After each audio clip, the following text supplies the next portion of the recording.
नमस्कार, रामात maths classes में आपका एक बार फिर स्वागत है। तो अब तक के वीडियो में हमने लाभ हानि जो चैप्टर था उसके अंतर्गत हमने बहुत ही सरल तरीके से बहुत सारी चीज़ें सीखी है, जिसमें हमने लाभ किस तरह से ज्ञात किया जाता है, हानि किस तरह से ज्ञात की जाती है, ये भी हमने बहुत ही अच्छे तरीके से देखा था। साथ ही प्रतिशत लाभ जो है या प्रतिशत हानि की गणना किस तरह से कर सकते हैं, या जब ये प्रतिशत लाभ या हानि दिए हुए हो तो हम क्रय मूल्य या विक्रय मूल्य की गणना किस तरह से कर सकते हैं। तो ऐसे बहुत सारे प्रश्न थे जिनको हमने पिछले जो कुछ वीडियो थे उसमें हमने चर्चा की है। तो जो साथी पहली बार चैनल के साथ जुड़े हैं या इस वीडियो को पहली बार देख रहे हैं, तो उनसे मैं आग्रह करूंगा आप इस चैनल को एक बार सब्सक्राइब कर दीजिए। साथ ही जो बेल आइकन है उसको भी आप प्रेस कर दीजिए, ताकि जो कंटिन्यू जो वीडियो बन रहे हैं कंपटीशन के लायक, उनसे आप कहीं भी वंचित नहीं होंगे। और अगर आपको वीडियो अच्छा लगे तो आप लाइक जरूर करें और साथ ही अपने दोस्तों के साथ शेयर भी करें। और जो साथी उन वीडियो से वंचित हो गए तो उनका लिंक्स भी डिस्क्रिप्शन में मैं दे दूंगा, तो आप वहां से वो सारे ही वीडियो देख सकते हैं। तो चलिए आज का जो नया चैप्टर शुरू कर रहे हैं उसके बारे में हम बात करेंगे। आज का जो वीडियो है उसमें हम बात करेंगे बिल्कुल जो साधारण ब्याज किस तरह से ज्ञात किया जाता है उनकी हम गणना करेंगे। और वैसे चैप्टर देखने को तो बहुत ही सिंपल सा लगता है कि बिल्कुल साधारण सा ब्याज है, लेकिन जब इनके कंपटीशन में जब प्रश्न आते हैं तो इससे भी बहुत ही अच्छे अच्छे प्रश्न बन सकते हैं। तो अपन इस वीडियो में सारे ही प्रश्नों पर चर्चा करेंगे। पहले बिल्कुल जो सिंपल प्रश्न है उनको भी हम अच्छे से सीखेंगे, क्योंकि जब तक हमारे पास बेसिक प्रश्नों की जानकारी नहीं होंगी या बेसिक कॉन्सेप्ट हमारे पास क्लियर नहीं होगा तब तक हम अच्छे प्रश्नों की तरफ बहुत अच्छे से नहीं समझ पाएंगे। अगर मैं चाहूँ तो डायरेक्ट भी अच्छे प्रश्न भी शुरू कर सकता हूँ, लेकिन देखिए हमेशा से ही मेरा यही उद्देश्य रहता है कि हम मेरे सामने जो स्टूडेंट बैठा है वो ऐसा स्टूडेंट है जिसको अभी मैथ्स में सही कुछ भी नहीं आ रहा है या बिल्कुल कम ज्ञान है। तो हम बिल्कुल जब बेसिक से शुरू करते हैं तो उसको सारी चीज़ों का अच्छे से ज्ञान हो जाता है। तो हम उसको लेकर जब आगे बढ़ते हैं तो जो अच्छे जो प्रश्न होते हैं फिर उसको करने में हमको कहीं भी दिक्कत नहीं आती है। तो चलिए हम बिना समय गवाए शुरू करते हैं आज का वीडियो।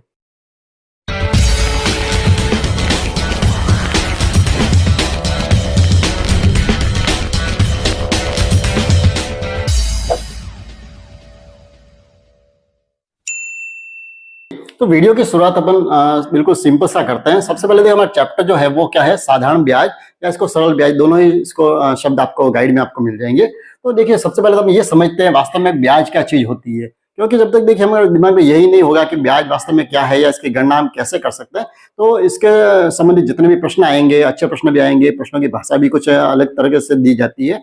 तो जब तक हमको इसकी गणना जब वास्तव में अच्छे से समझ में आएगी तब हम प्रश्नों को बहुत ही बेहतर तरीके से कर पाएंगे। ठीक है, तो सबसे पहले तो हम समझते हैं वास्तव में ब्याज क्या होता है। ठीक है, तो देखिए सबसे पहले हम जो है ब्याज की गणना, ब्याज क्या होता है जब हम किसी से अगर रुपए उधार लेते हैं या किसी को उधार हम रुपए देते हैं। ठीक है, अब वो रुपए हो सकता है हम किसी व्यक्ति से ले तो भी हो सकता है, या हो सकता है हम किसी बैंक से ले, बैंक भी चूंकि उधार राशि देती है, या हो सकती है कोई संस्था हो ऐसी जो हमें उधार राशि देती है, या उस संस्था को हम उधार राशि दे सकते हैं। यानी कोई भी कारण हो सकता है जिसमें दो व्यक्ति होने चाहिए, एक उधार लेने वाला और एक उधार देने वाला। ठीक है, तो सबसे पहले तो हम ये देखते हैं कि किसी भी व्यक्ति के द्वारा या बैंक के द्वारा या किसी संस्था के द्वारा जो हम राशि उधार लेते हैं, ठीक है, या उधार राशि जो देते हैं, देखिए राशि दोनों तरह की हो सकती है। उसको उधार दी भी जा सकती है, उधार दी गई राशि भी हो सकती है, या उधार ली गई राशि भी हो सकती है। दोनों ही राशि हो सकती है, तो दोनों के लिए ही हम ब्याज की गणना कर सकते हैं। ठीक है, उधार दी गई भी हो सकती है और उधार ली गई भी राशि हो सकती है। तो जो राशि होती है उस राशि को देखिए, हमारे जो गणित की जो भाषा है सबसे पहले तो वो हमको समझनी जरूरी है। उस राशि को कहते हैं मूलधन। ठीक है, क्या कहते हैं इसको, मूलधन, या इसको कहें तो प्रिंसिपल। ठीक है, तो ये जो राशि है सबसे पहले तो ये है, तो ये तो हो गई कौन सी, मूलधन राशि, जो हमने किसी व्यक्ति से या बैंक से या संस्था से या किसी समूह के द्वारा हमने जो उधार ली है या उसको उधार दी है, तो ये तो हो जाती है मूलधन की राशि। ठीक, अब उसके बाद अब बात आती है कि ब्याज की। अब ब्याज क्या चीज है, अब उसको भी अपन थोड़ा समझते हैं कि देखिए हमने जब राशि किसी को उधार दी है या हमने किसी से कोई धन उधार लिया है, तो उसके बदले में वो क्या करेगा, एक समय के बाद में उस राशि के साथ में कुछ अतिरिक्त राशि वो हमसे वसूल करेगा। ठीक है, तो हम जो अतिरिक्त राशि, उस जो मूल जो हमने राशि जो ली है, जो हमने उधार जो ली है, यानी जितनी हमने राशि ली है उसके साथ में हम जो ये अतिरिक्त जो राशि उसको वापस लौटा रहे हैं। अगर हमने उधार लिए तो वो हम उसको लौटाएंगे, और अगर हमने उधार दिए तो वो हमें लौटाएगा। ठीक है, तो दोनों ही कंडीशन में मूलधन के साथ में जो जितने भी समय है उस समय के साथ में उसकी गणना हम अलग अलग करना सीखेंगे कि जब समय कितना हो तो उसकी गणना, ब्याज की गणना कैसे करनी, वो हम इसमें आगे सीखेंगे। फिलहाल तो हम ये देखते हैं कि ब्याज का मतलब क्या होता है कि जो हमने उधार राशि दी है या उधार राशि जो ली है उसके बदले में जो अतिरिक्त राशि हम जो उसको वापस देते हैं वो राशि कहलाती है ब्याज की राशि। क्या कहलाती है वो राशि? ब्याज की राशि। अब देखिए ब्याज के साथ में हम जो ये राशि जो लौटा रहे हैं, मूलधन के साथ में हम जो अतिरिक्त जो राशि लौटा रहे हैं, यानी ये जो अतिरिक्त जो राशि है, इस राशि को तो कहते हैं ब्याज। ठीक है, कहीं भी कंफ्यूजन में आप ना रहे। यानी ब्याज कौन सा होगा? जो हम अतिरिक्त राशि जो दे रहे हैं उस मूलधन के साथ में, वो राशि कहलाती है ब्याज। और उस राशि के साथ में जो कुल मिला के हम जो जितनी राशि उसको लौटा रहे हैं, कुल राशि कौन सी होगी? जो हमने उधार ली है या उधार दी है वो राशि, और उसके साथ में हमने जितने समय तक उस राशि को रखा है या उसको उधार स्वरूप अगले वाले के पास में धरोहर रूप में राशि रही है, तो उसके बदले में वो जितनी राशि हमको दे रहा है, तो उस राशि के साथ में जब वो पुनः कुल राशि जो लौटाता है, इस राशि को कहते हैं मिश्र धन। क्या कहते हैं इसको? मिश्र धन। तो ये हमारे दिमाग में सबसे पहले ये तीन मूल शब्द दिमाग में होने चाहिए कि मूलधन क्या होता है, तो प्रिंसिपल, उसके बाद में ब्याज जो है इंटरेस्ट, और मिश्रधन, मिश्रधन जो होता है वो होता है टोटल अमाउंट। ठीक है, तो ये जो राशि है ये हमारे शब्द दिमाग में होना चाहिए। और इसमें चौथी जो हमको जिसमें गणना की जरूरत पड़ेगी वो किसकी पड़ेगी? हमें समय की। यानी हम जो राशि है, क्योंकि जब ब्याज की जो गणना की जाती है वो समय के अकॉर्डिंग की जाती है, यानी कितने समय के लिए हमने वो राशि अगले वाले को उधार दी है या हमने उसको उधार स्वरूप लौटाई है। ठीक है, तो आप समय की जो गणना करेंगे, टाइम जो है, इन चार चीजों की हमें इस प्रश्नों में आवश्यकता पड़ेगी। तो हम इन चार को अच्छे से समझ लें, मूलधन, ब्याज, समय और मिश्रधन। ठीक है, अब एक चीज और आती है कि देखिए हमने अभी तो जो चर्चा की वो केवल की है ब्याज की। ठीक है, अब देखिए कई बार आप बुक्स में आप ये भी समझ रहे होंगे कि यहां तो लिखा हुआ है साधारण ब्याज, और एक शब्द और मिलता है हमको, चक्रवृद्धि ब्याज। वैसे इसके लिए चैप्टर बिल्कुल दूसरा है, उस चैप्टर में अपन विस्तार से समझेंगे, लेकिन फिर भी जब ब्याज की हम बात कर ही रहे हैं तो हमें इतना तो मालूम होना चाहिए कि साधारण ब्याज कौन सा होता है और चक्रवृद्धि वो कौन सा होता है। ठीक है, तो अब हम थोड़ा सा क्या करते हैं, साधारण ब्याज और चक्रवृद्धि ब्याज इन दोनों को अपन थोड़ा समझ लेते हैं कि वास्तव में दोनों में क्या अंतर है। ठीक है, क्योंकि जब शब्द आ ही गया है तो अपन इसकी थोड़ी सी चर्चा कर लेते हैं कि साधारण ब्याज कौन सा होता है और चक्रवृद्धि ब्याज कौन सा होता है। तो ठीक है, तो हमने अभी तक देखिए चर्चा की है, जैसे उदाहरण के लिए हमने कोई एक राशि उधार ली है या उधार दी है किसी को। ठीक है, वो जो राशि है, मान लिया मैंने वो जो राशि ली है, अपन एक मान लेते हैं 1000 रुपये। ठीक है, 1000 रुपये मैंने कहीं से उधार लिए हैं, और उस राशि के साथ में जब देखिए जो ब्याज जो है उसकी जब गणना जब भी करेंगे उसके लिए हमें एक दर की जरूरत पड़ती है। किसकी जरूरत पड़ती है? दर। दर का मतलब होता है कि आपने जो राशि ली है उसका ब्याज वापस हमको लौटाने की दर क्या रहेगी, किस हिसाब से हम ब्याज जो है वो हम वापस ले रहे हैं। हम मान लीजिए उसको 10% की दर मान लेते हैं। 10% का मतलब ये हो गया कि 100 रुपए पर 10 रुपए का ब्याज लेगा वो। ठीक है, अब कैसे लेगा? जैसा ये दर जो है वार्षिक भी हो सकती है, अर्धवार्षिक भी हो सकती है, त्रैमासिक भी हो सकती है। यानी ये जो ब्याज है, जैसे वार्षिक है, इसका मतलब है कि वो एक वर्ष का कितने प्रतिशत ब्याज लेगा? 10%। इसका अर्थ ये हुआ कि 100 रुपए अगर आपने उधार लिए हैं तो उसके बदले में वो एक साल के 10 रुपए हमसे ब्याज के लेंगे। ठीक है, तो ये कहलाती है दर। अब हम समय मान लेते हैं, हमने ये राशि जो है वो कितने समय के लिए? मान लो 3 वर्ष के लिए उधार ली है। ठीक है, कितने वर्ष के लिए? हमने 3 वर्ष के लिए लिए। तो अब इसमें हमको देखना है कि हमको वापस कुल मिलाकर कितनी राशि लौटानी पड़ेगी। तो राशि लौटाने उसको तो क्या कहते हैं? मिश्रधन कहते हैं। ठीक है, अब यही चीज हम दोनों तरीके से देखेंगे कि अगर साधारण ब्याज क्या होता है और चक्रवृद्धि ब्याज जो है वो क्या होता है। अब देखिए साधारण ब्याज तो ये होता है, जैसे हमने ये मान लिया कि 1000 रुपए 100 रुपए के अगर 10 रुपए वो ब्याज के लेते हैं तो 1000 रुपए के हो जाते हैं 100 रुपए ब्याज के। ठीक है, जब हम गणना करना सीखें तब हम अच्छे से देखेंगे। अभी फिलहाल हम इतना ही समझ रहे हैं कि एक साल का जो ब्याज है वो कितना हो जाएगा? 100 रुपए। जब 1000 रुपए मूलधन है तो उसका ब्याज कितना हो जाएगा? 100 रुपए। तो अब इसकी जो गणना जो करेंगे, जैसे पहला जो वर्ष है, जब एक वर्ष खत्म हो जाएगा तो उसमें क्या करते हैं, जैसे 1000 रुपए का ब्याज है, हम चाहे तो देखिए ब्याज कैसे ले जाता है। अब हो सकता है साधारण ब्याज हम एक साल खत्म होने वाले फिर ब्याज की राशि लौटा दे, ये भी हो सकता है। फिर अगले साल वापिस ब्याज का दिया, तीसरे साल भी दे सकता है। यानी कुल मिला इसमें जो गणना है, जैसे मैंने प्रथम साल में मैंने कितने रुपए का ब्याज दिया? 100 रुपए का ब्याज। अब अगर 2 साल में राशि कितने साल रख रहा हूँ? 3 साल रख रहा हूँ, तो पहले साल में मुझे ब्याज कितना देना है? 100 रुपए का। दूसरे साल में मुझे ब्याज कितना दे रहा है? 100 रुपए का। और तीसरे साल में अगर मैं रखता हूं तो मुझे एक साल का 100 रुपए का ब्याज और देना पड़ेगा। यानी 3 साल के मुझे कितने रुपए देने? उसको 300 रुपए जो है वो ब्याज के देने पड़ेंगे। ठीक है। यानी कुल मिला के जो है मुझे जो है 3 साल के बाद में उसको कितनी राशि लौटानी पड़ेगी? बिल्कुल सिंपल है, 1,000 रुपये मैंने उधार लिए हैं और 300 रुपये मुझे ब्याज के देने हैं, मतलब मुझे 1,300 रुपये वापस लौटाने पड़ेंगे। ये तो हुआ एक साधारण ब्याज।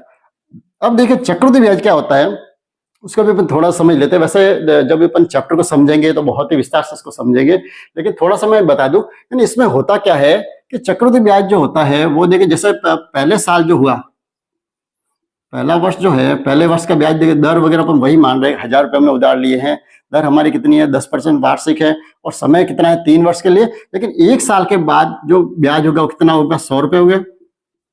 तो 1 वर्ष के बाद अब दूसरे वर्ष में जब हम ब्याज की जो गणना इसकी करेंगे तब उस चक्रवृद्धि ब्याज में क्या होता है, देखिए साधारण ब्याज में तो ये होता है कि आपने जितनी राशि उधार ली है उसी का ही हर साल का ब्याज लगेगा।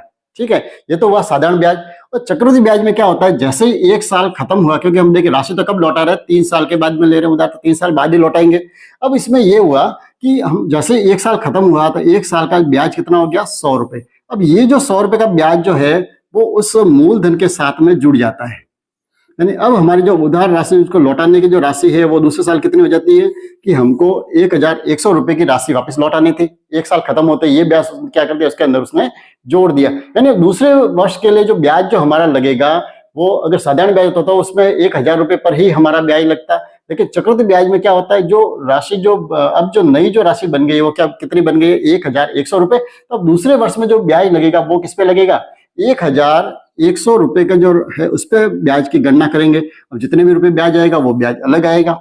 ठीक है, अब तीसरा वर्ष जब होगा तो वापस चक्रवृद्धि ब्याज में क्या होता है, जैसे ही दूसरा वर्ष खत्म होगा तो इसमें जितनी भी ब्याज की राशि आएगी वो राशि इस मूलधन में जुड़ जाएगी और उसके ऊपर पुनः ब्याज लगना शुरू हो जाता है, तो उसको कहता है चक्रवृद्धि ब्याज। ठीक है, अब इसकी गणना कैसे करनी वो तो अपन जब चैप्टर समझेंगे उस समय देखेंगे। फिलहाल हम बिल्कुल सिंपल सा जो है साधारण ब्याज को कैसे ज्ञात करना है उनको हम अच्छे से हल करना सीखते हैं। तो प्रश्नों को शुरू करने से पहले अपन थोड़ी सी चर्चा ये कर लेते हैं कि हम ब्याज की गणना जो है वो साधारण ब्याज जो है उसकी गणना हम किस तरह से कर पाएंगे। तो देखिए हमारे सामने जो ऐसे जो प्रश्न आएंगे साधारण ब्याज से संबंधित, उसमें हमारे सामने 3 चीजें तो अवश्य ही हमको मिलेगी। एक तो क्या लिखा होगा, हमको मूलधन लिखा हुआ होगा कि हमने कितनी राशि उधार ली है या कितने राशि उधार दी हुई है, ये चीज लिखी हुई होगी।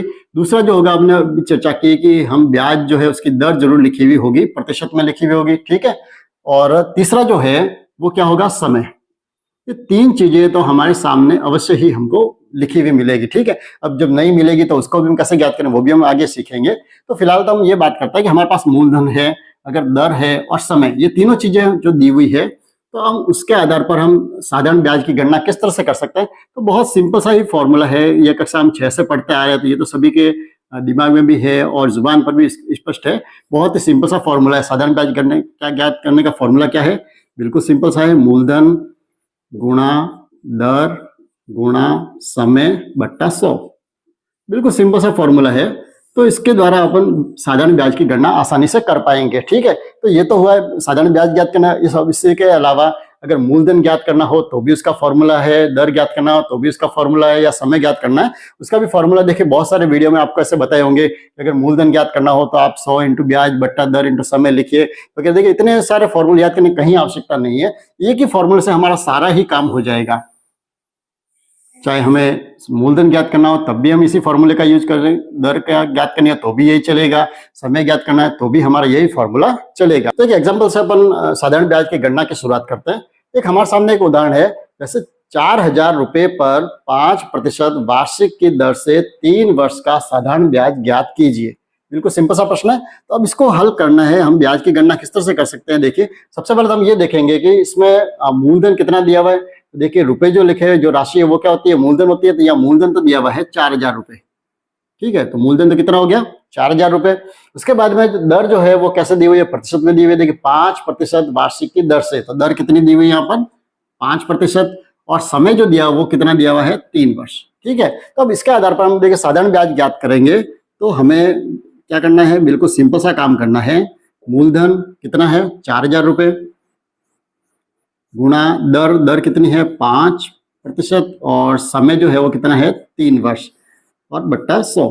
ठीक है, तो यहाँ पर बहुत ही सिंपल सा काम करना है। या 5% जो है इसको सिंपल सा 5 के रूप में यूज करके हम इसका आंसर ले आएंगे। देखिए 0 से 0 कट हो गया, 0 से 0 कट हो गया, कितने बच गए 4 देखिए 0 1 0 बच गया, उसको ऐसे लिख दीजिए। 4 पंजे 20, 20 दिया कितना हो गया 60, यानी 600 रुपये जो हो गया वो हो गया इसका साधारण ब्याज। अगले उदाहरण की तरफ बढ़ते हैं। अगला एक उदाहरण है, जैसे 6000 रुपये पर 10% वार्षिक दर से 1 वर्ष 4 माह का साधारण ब्याज तथा मिश्र धन ज्ञात कीजिए। ठीक है, तो हम थोड़े से अच्छे प्रश्न की तरफ बढ़ रहे हैं। पहला प्रश्न जो लिया वो तो हमने बिल्कुल सिंपल सा लिया था, जिसमें हमने केवल ये देखा था कि भाई हम फॉर्मूले को कैसे यूज कर सकते हैं। ठीक, अब थोड़ा सा देखिए अच्छे प्रश्न की तरफ बढ़ते हैं। यहाँ पर देखिए सबसे पहले तो हमें किसकी जरूरत पड़ेगी, मूलधन। तो मूलधन तो कितना है यहाँ पर 6000 रुपये। ठीक है, उसके बाद में नंबर 2 दर कितनी दी हुई है, 10% वार्षिक दी हुई है, तो यहाँ पर भी कोई समस्या नहीं। अब तीसरी चीज जो यहाँ पर समय जो दिया हुआ है वो मैंने थोड़ा सा अलग लिया है। ठीक है, समय जो लिखा वो कैसे लिखा हुआ है, 1 वर्ष 4 माह लिखे हुए, क्योंकि कंपटीशन में हमारा बिल्कुल सिंपल तो आएगा नहीं, बिल्कुल यहाँ पर 2 वर्ष या 3 वर्ष लिखे हुए ऐसे प्रश्न तो नहीं आएंगे। थोड़े से अच्छे प्रश्न आएंगे जिसमें समय थोड़ा ऐसे किस्तों में लिखा हुआ हो सकता है, जिसमें देखिए यहाँ पर क्या है, आधा समय तो जो वर्ष में है और आधा समय जो किसमें दिया हुआ है, माह में दिया हुआ है। अब देखिए यहाँ पर हमारी ये दिक्कत होगी कि हमें प्रश्न में देखकर ये समझना पड़ेगा कि इस समय को हमें सबको वर्ष में बदलना है या सबको हमको महीने में बदलना है या सबको दिन में बदलना है, क्योंकि ऐसे प्रश्न भी आएंगे। अब ये सारा डिपेंड करेगा किस पे पड़ेगा कि हमारी दर जो है वो कैसे दी हुई है, ये हमको देखना है। दर जो है अगर हमारे यहाँ पर देखिए प्रश्न में वापस देखें तो 6000 रुपये पर 10% वार्षिक दर से दर जो दी हुई वो कैसे दी हुई है, यानी ब्याज की जो गणना है वो कैसी है, वार्षिक, यानी प्रति वर्ष ब्याज की गणना हो रही है। मतलब समय जो है, समय को भी हमें वर्ष में ही बदलना है। ठीक है, अब देखिए समय को वर्ष में कैसे बदलेंगे, पहले ये तो 1 वर्ष सीधा दिया हुआ है, इसको तो वर्ष रहने दीजिए। अब इस 4 महीने को हमें क्या बनाना है, वर्ष। तो हम 1 वर्ष में कितने महीने होते हैं, 12 महीने होते हैं, तो 12 से इसमें भाग दे दीजिए। 4 एकम 4, 4 तिया 12, यानी ये जो हो गया समय जो हो गया कितना हो गया, 1 से 1/3 वर्ष। ठीक है, अब इसको अपन थोड़ा बदल देते हैं, 3 एकम 3, 3 और 1 4, तो 4/3 वर्ष। ये जो समय की जो आई है अवधि, इसको हम प्रश्न में ऐसा यूज करेंगे। ठीक है, अब हमें देखिए प्रश्न में क्या ज्ञात करना है, एक तो साधारण ब्याज करना है। तो सबसे पहले तो हम साधारण ब्याज का फॉर्मूला लिख देते हैं। साधारण ब्याज का फॉर्मूला तो अभी हमने पिछले प्रश्न में देखा था, क्या था, मूलधन इंटू दर इंटू समय बट्टा 100। बिल्कुल सिंपल सा। तो यहाँ पर देखिए मूलधन कितना है, 6000 रुपये दिए हुए हैं, तो ये लिख दिया हमने 6000 गुणा दर कितनी है, 10% है, तो 10 लिख दिए। समय, अब समय यहाँ पर देखिए कैसे लिखा हुआ है, 4/3। अब इसको हम कैसे लिखेंगे, तो यहाँ पर देखिए हमें सिंपल सा काम करना है, जो समय जो है इसकी जगह हमने 4/3 ऐसे लिख दीजिए, कोई कंफ्यूजन नहीं होगा। अब हमें ये 100 कहां पर लिखना है, तो हम 100 यहां लिख देते हैं, बस बीच में आप गुणा का निशान लगा दीजिए ताकि कंफ्यूजन हमको नहीं पड़े। ठीक है, ये तो हो गया लिखने का तरीका। अब इसको सॉल्व करना तो बिल्कुल सिंपल, वही काम, 0 से 0 कट कर दिया, 0 से 0 कट कर दिया, 3 एकम 3, 3 दूनी 6, कितने हो गए, ये 200, और 200 को हम 4 से गुणा कर दीजिए, 800। तो साधारण ब्याज कितना आ गया, 800 रुपये। ये तो हो गया साधारण ब्याज। अब हमें दूसरा काम क्या करना है, मिश्र धन ज्ञात करना है। क्या ज्ञात करना है, मिश्र धन। तो देखिए हमने मिश्र धन का फॉर्मूला अलग से तो नहीं लिखा था, लेकिन जब हमने इसके भाषा को जो समझा था तब हमने क्या देखा था, मिश्र धन का अर्थ क्या होता है, मूलधन जो है उसके साथ में हम जो अतिरिक्त राशि जो हम दे रहे हैं उस राशि को कहते हैं मिश्र धन। अतिरिक्त राशि का मतलब क्या होता है, वही ब्याज, यानी साथ में हम जो ब्याज की जो राशि दे रहे हैं वो मिलाकर क्या हो जाएगा, मिश्र धन। तो देखिए मूलधन तो कितना हमने उधार लिया है, 6000 रुपये, प्लस ब्याज की राशि कितनी आई, 800 रुपये। तो मिश्र धन जो हो जाएगा वो कितना हो जाएगा, 6800 रुपये। यानी कहीं पर भी हमको ऐसे जो प्रश्न है उसमें कहीं पर भी न तो आपको शॉर्टकट की तरफ बढ़ने की आवश्यकता है, बिल्कुल हम प्रॉपर तरीके से करेंगे, बिल्कुल सिंपल तरीके से करेंगे तो आप सारे प्रश्नों को अच्छे से हल कर पाएंगे, चाहे उसकी भाषा कितनी भी अधिक घुमावदार हो या आपको टेढ़ी मेढ़ी दिख रही हो, लेकिन सिंपल तरीके से आसानी से अपन हल कर पाएंगे। अगले प्रश्न की तरफ बढ़ते हैं। अगला जो प्रश्न है वो ये है कि 1500 रुपये का 15% वार्षिक की दर से 146 दिन का साधारण ब्याज क्या होगा। अब देखिए हमने पहले जो प्रश्न में उसमें तो हमने बिल्कुल सिंपल सा प्रश्न देखा था, जिसमें हमें समय जो दिया हुआ कैसा दिया हुआ था, वर्ष में दिया हुआ था। अभी हमने पिछला जो एग्जाम्पल देखा था उसमें हमने ये देखा था कि वहां पर जो समय था वो कुछ तो वर्ष में था, कुछ महीनों में था, तो उसको हम कैसे बदल के कर सकते हैं, तो उसको भी हमने बहुत ही सरल तरीके से समझा। अब हम अगला जो प्रश्न है इसको अपन समझते हैं, जहां पर हमें समय जो है वो बिल्कुल कैसे दिया हुआ, दिन में दिया हुआ। यहाँ पर सबसे पहले तो देखिए मूलधन तो कितना है, 1500 रुपये, तो यहाँ तो कोई दिक्कत नहीं है। दूसरा जो दिया हुआ है वो क्या दी हुई है, दर दी हुई है, वो भी कैसे दी हुई है, 15% में दी हुई है, तो यहाँ पर भी कोई समस्या नहीं। दर कैसे है, वार्षिक, तो जब दर वार्षिक है तो ये तो फिक्स है कि समय को हमें वर्ष तो बनाना ही पड़ेगा। अब यहाँ पर समय दिया हुआ कितना है, 146 दिन दिए हुए, क्या दिए हुए, 146 दिन दिया हुआ है। तो अब दिन को हमें क्या बनाना है, वर्ष, क्या बनाना है हमें, दिन को वर्ष। तो एक वर्ष में कितने दिन होते हैं, तो यहाँ पर हमें 365 दिन जो होते हैं, तो 365 का हम इसमें देंगे भाग। जब हमने महीने को वर्ष में बदलाया तब तो क्या किया था हमने, क्योंकि एक वर्ष में 12 महीने होते तो 12 का भाग दिया था। अब यहाँ पर दिन को बदलना है तो दिन जो होते हैं वो एक वर्ष में कितने होते हैं, 365, तो हम यहाँ पर कितने का भाग देंगे, 365 का।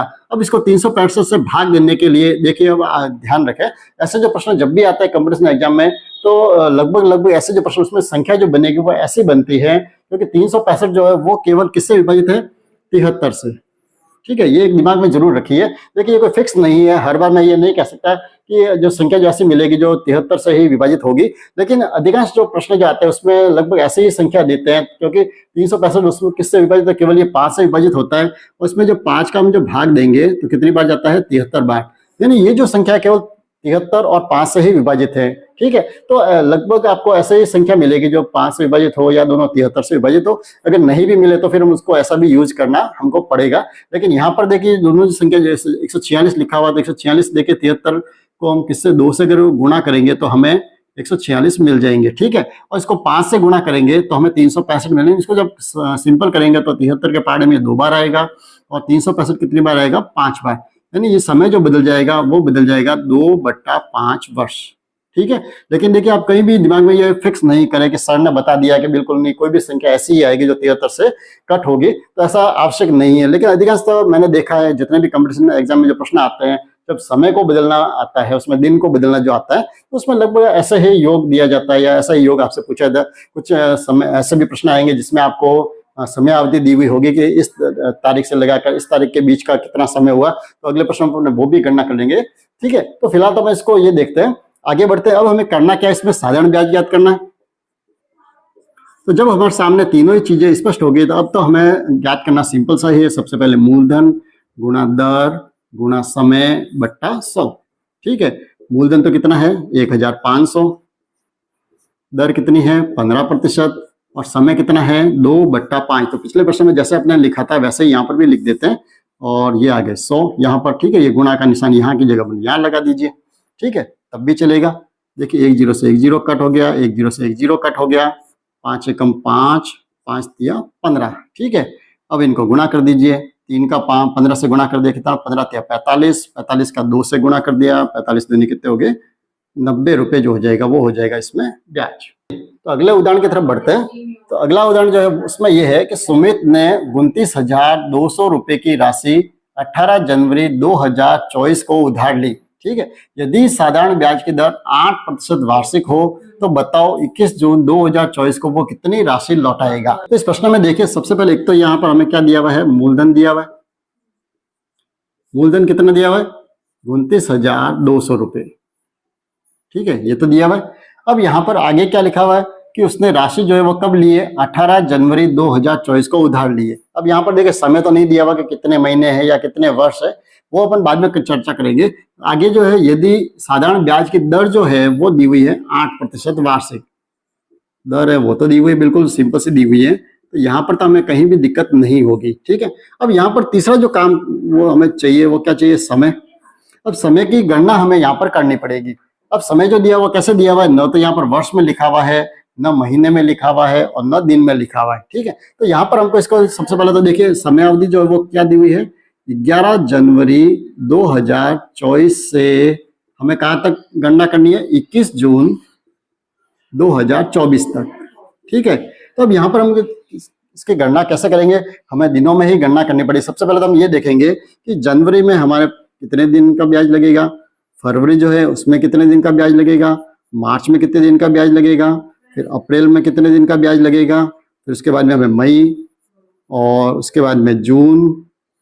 ठीक है, जून लास्ट में हम दे रहे हैं। तो यहाँ तक यानी हम कुल मिलाकर हमें ये 6 जो महीने हैं उन 6 महीनों में हम गणना करेंगे कि हमें कितने दिन तक ये राशि जो है हमारे पास रखी। ठीक है, तो अब शुरुआत कहाँ से करें, सबसे पहले हमने राशि ली कब है, 18 जनवरी को हमने ये राशि ली है।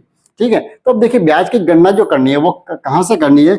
अब 18 जो जनवरी की जो तारीख है, क्योंकि 18 को तो आप जब ले रहे हैं कोई भी राशि जो उधार ले रहे हैं, तो अब 18 के बाद में जो है 19 जो होगा तब जाके वो एक दिन गिना जाएगा, यानी एक दिन पूरा कब होगा, 19 तारीख को। तो यहाँ से हम जो गणना जो करनी है जनवरी की गणना हम कैसे करेंगे, 18 जो तारीख है उस तारीख को आपको शामिल ब्याज में नहीं लेना है। हम कहाँ से गणना करेंगे, यानी जो ब्याज जो लगेगा वो कौन सी तारीख का लगेगा, 19 को लगेगा, 20 को लगेगा, 21, 22, 23, 24, 25, 26, 27, 28, 29, 30 और 31, जनवरी 31 से यानी हमें इतने दिनों का ब्याज देना पड़ेगा। कौन से महीने की बात कर रहा हूं मैं, जनवरी की।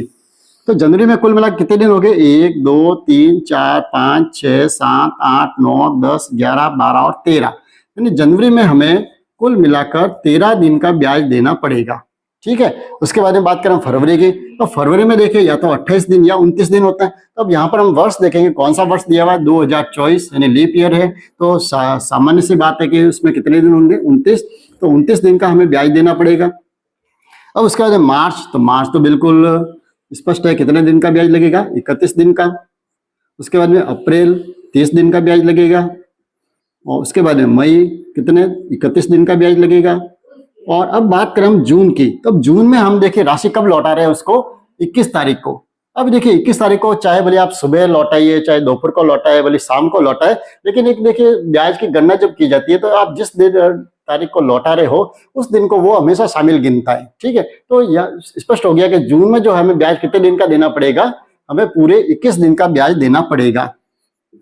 यानी कुल मिलाकर जो है यहाँ पर हम समय की गणना करें तो हमारे कितने दिन हो गए, देखिए 9 और 3 कितने हो गए, 12, एक 13, एक 14 और एक 15, हासिल कितने हो गए, एक और एक 2, 2 4, 4 और 3 7, 3 10, 3 13 और 2 15, यानी कुल मिलाकर कितने दिन हो गए, 155 दिन। यानी समय जो है वो हमारे पास है, कितना है, 155 दिन। तो अब इसके आधार पर हम आगे गणना करेंगे जैसे हमने पिछले प्रश्न में की थी। तो हम क्या ज्ञात करना है यहाँ पर, देखिए प्रश्न ये है कि वह कितनी राशि लौटाएगा, यानी कुल मिलाकर राशि जो पूछी है इसका मतलब ये हुआ कि हमें मिश्र धन ज्ञात करना है। लेकिन उससे पहले हमें क्या करना पड़ेगा, पहले साधारण ब्याज तो हम ज्ञात करेंगे, तब जाके हमें ये पता चलेगा कि हमें कुल मिलाकर राशि कितनी लौटानी है। ठीक है। तो साधारण ब्याज ज्ञात करने का फॉर्मूला तो वो का वो मूलधन इंटू दर इंटू समय बट्टा 100। मूलधन कितना है, बिल्कुल ये तो सिंपल सा लिखा हुआ है 29,200। दर कितनी है 8%। और समय कितना है 155 दिन है। तो यहाँ पर भी हमें वही मशक्कत करनी पड़ेगी कि दर कैसे है, वार्षिक में है तो इसको वर्ष में बदलने के लिए कितने से भाग देना पड़ेगा, 365 से। ठीक है। अब देखिए यहाँ पर 365 जो है वो किससे डिवाइड होते हैं, या तो 5 से होंगे या 73 से। तो सबसे पहले तो 5 से तो अपन करके देख लेते हैं। 5 का भाग इसमें दिया कितनी बार जाएगा, 73 बार। इसमें 5 का भाग दे दिया, 5 दिया 15, 5 एकम 5। ठीक है। अब 31 आ गए तो 31 से किसी से डिवाइड नहीं होंगे। तो ये समय जो हो जाएगा वो कितना हो जाएगा, 31/73 वर्ष। ये हो गया समयावधि। ठीक है। तो इसको हम ऐसे यूज कर लेते हैं, 31 बट्टा कितने हैं 73 और ये आ गए यहाँ के 100। ठीक है। इस गुणा को चाहे तो हम यहाँ लिख देते हैं। अब यहाँ पर इसको सॉल्व कीजिए, देखिए 0 से 0 कट हो गया, 0 से 0 कट हो गया। अब ये 73 जो है 73 से देखिए इसको अपन सॉल्व करके देखिए 292 इसमें कट हो जाएंगे क्या, 73 के गुणा करके देखिए, 73 का 2 से गुणा करे तो 140 होता है, मैंने पर देखा था। 3 से गुणा करके देखें, 3 तिया 9, 7 तिया 21, नहीं हो सकते। 4 से गुणा करके देखें, 4 तिया 12, हासिल 1, 7 चौक 28 और 1 29, 292 आ रहे हैं बिल्कुल। तो 73 का इसमें तो एक बार जाएगा, इसमें कितनी बार जाएगा, 4 बार। ठीक। अब हमें क्या करना है, 4, 8 और 31 इन सबका गुणा करना है तो हमारा आंसर मिल जाएगा। कितना हो जाएगा देखिए, 4 का 8 से गुणा किया, 8 चौके कितने हो गए 32। 32 का 31 से गुणा कर दीजिए, 1 का 2 से किया 2, 1 का 3 से किया 3, 3 दूनी 6, 3 तिया 9, 2 6 और 3 कितने हो गए 9, 9 कितना आ गए 992 रुपए। ये आगे कौन सी राशि आ गई, ये तो साधारण ब्याज की राशि आ गई। अब प्रश्न हमारा ये है कि वह कुल कितनी राशि लौटाएगा, यानी हमें क्या ज्ञात करना है, मिश्र धन ज्ञात करना है। तो मिश्र धन का मतलब तो इसमें मूल राशि तो कितनी हमने उधार तो ली है 29,200 रुपए, और साथ में हमें ब्याज की राशि कितनी लौटानी है 992 रुपए। इन दोनों को जोड़ दीजिए, 2 का 2, 9 और 0 के कितना आ गए 9, 9 और 2 हो गए 11, हासिल 1, 29 और 1 हो गए 30। यानी 30,192 जो है वो हो जाएगा इसका आंसर। हमारे सामने एक प्रश्न है कि 3 से 1/2 यानी 3.5 वर्षों में 10% वार्षिक साधारण ब्याज की दर से कितने मूलधन पर साधारण ब्याज जो है वो 2,800 रुपये होगा। ठीक है, तो अब यहाँ पर देखिए पहले तो हम ये चर्चा कर लेते हैं हमारा क्या ज्ञात करना है हमें। ये तो लिखा हुआ है कि हमें देखिए एक तो समय दिया हुआ है, क्या दिया हुआ है, समय दिया हुआ है 3.5 वर्ष। उसके बाद में क्या दिया हुआ है, 10% वार्षिक जो है वो क्या दी हुई है, दर दी हुई है, 10% वार्षिक ये दी हुई है दर की दर से कितने मूलधन पर, मूलधन यहां पर हमें ज्ञात करना है क्योंकि हमेशा ब्याज की गणना किस पे होती है, मूलधन पर ही होती है। तो कितने मूलधन पर साधारण ब्याज जो है, साधारण ब्याज हमें दिया हुआ है, कितना दिया हुआ है, 2,800 रुपये। ठीक है, तो अब यहां पर हमें क्या ज्ञात करना है, मूलधन ज्ञात करना है। तो अब देखिए हमने पिछला जो वीडियो था उसमें हमने ये देखा था कि जब हमें मूलधन, दर और समय तीनों चीजें जब दी हुई हो तो हम साधारण ब्याज कैसे ज्ञात कर सकते हैं। तो हमने एक फॉर्मूला भी देखा था, उसमें कौन सा फॉर्मूला देखा था, बिल्कुल सिंपल सा देखा था हमने कि जब हम मूलधन और दर और समय तीनों का जब हम गुणा करें और उसको 100 से भाग दें तो हमें साधारण ब्याज की गणना हमें हो जाती है। ठीक है, ये हमने फॉर्मूला देखा था और उस पर हमने आगे बहुत सारे अच्छे अच्छे प्रश्न भी हमने सॉल्व किए थे जहां पर हमने समय को अलग अलग तरीके से हल करना सीखा था। ठीक है, तो जो साथी उस वीडियो से वंचित हो गए तो उस वीडियो को आप एक बार जरूर देखें ताकि आज के जो प्रश्न होंगे वो आपको बेहतर तरीके से समझ में आएंगे। ठीक है, अब देखिए अब यहाँ पर हमें क्या करना है, हमें क्या ज्ञात करना है, मूलधन ज्ञात करना है। तो अब देखिए बहुत सारे यूट्यूब चैनल होंगे जिसपे आपको इस तरह से अलग से अगर फॉर्मूले भी आपको रटवाए होंगे कि जब मूलधन ज्ञात करना हो तो आप क्या कीजिए कि जो साधारण ब्याज है उसको आप 100 से गुणा कीजिए और उसके बाद में आप क्या कीजिए, समय जो है और दर जो है उन दोनों का गुणा करके आप भाग दीजिए। ठीक है, तो ऐसा भी आपको सिखाया होगा। इसी तरह से जब दर ज्ञात करनी हो तो यहाँ पर आप मूलधन और समय लिख दीजिए, जब यहाँ समय ज्ञात करना हो तो यहाँ पर मूलधन और दर लिख दीजिए। तो इस तरह के आपको फॉर्मूले खूब सारे दिखाए होंगे।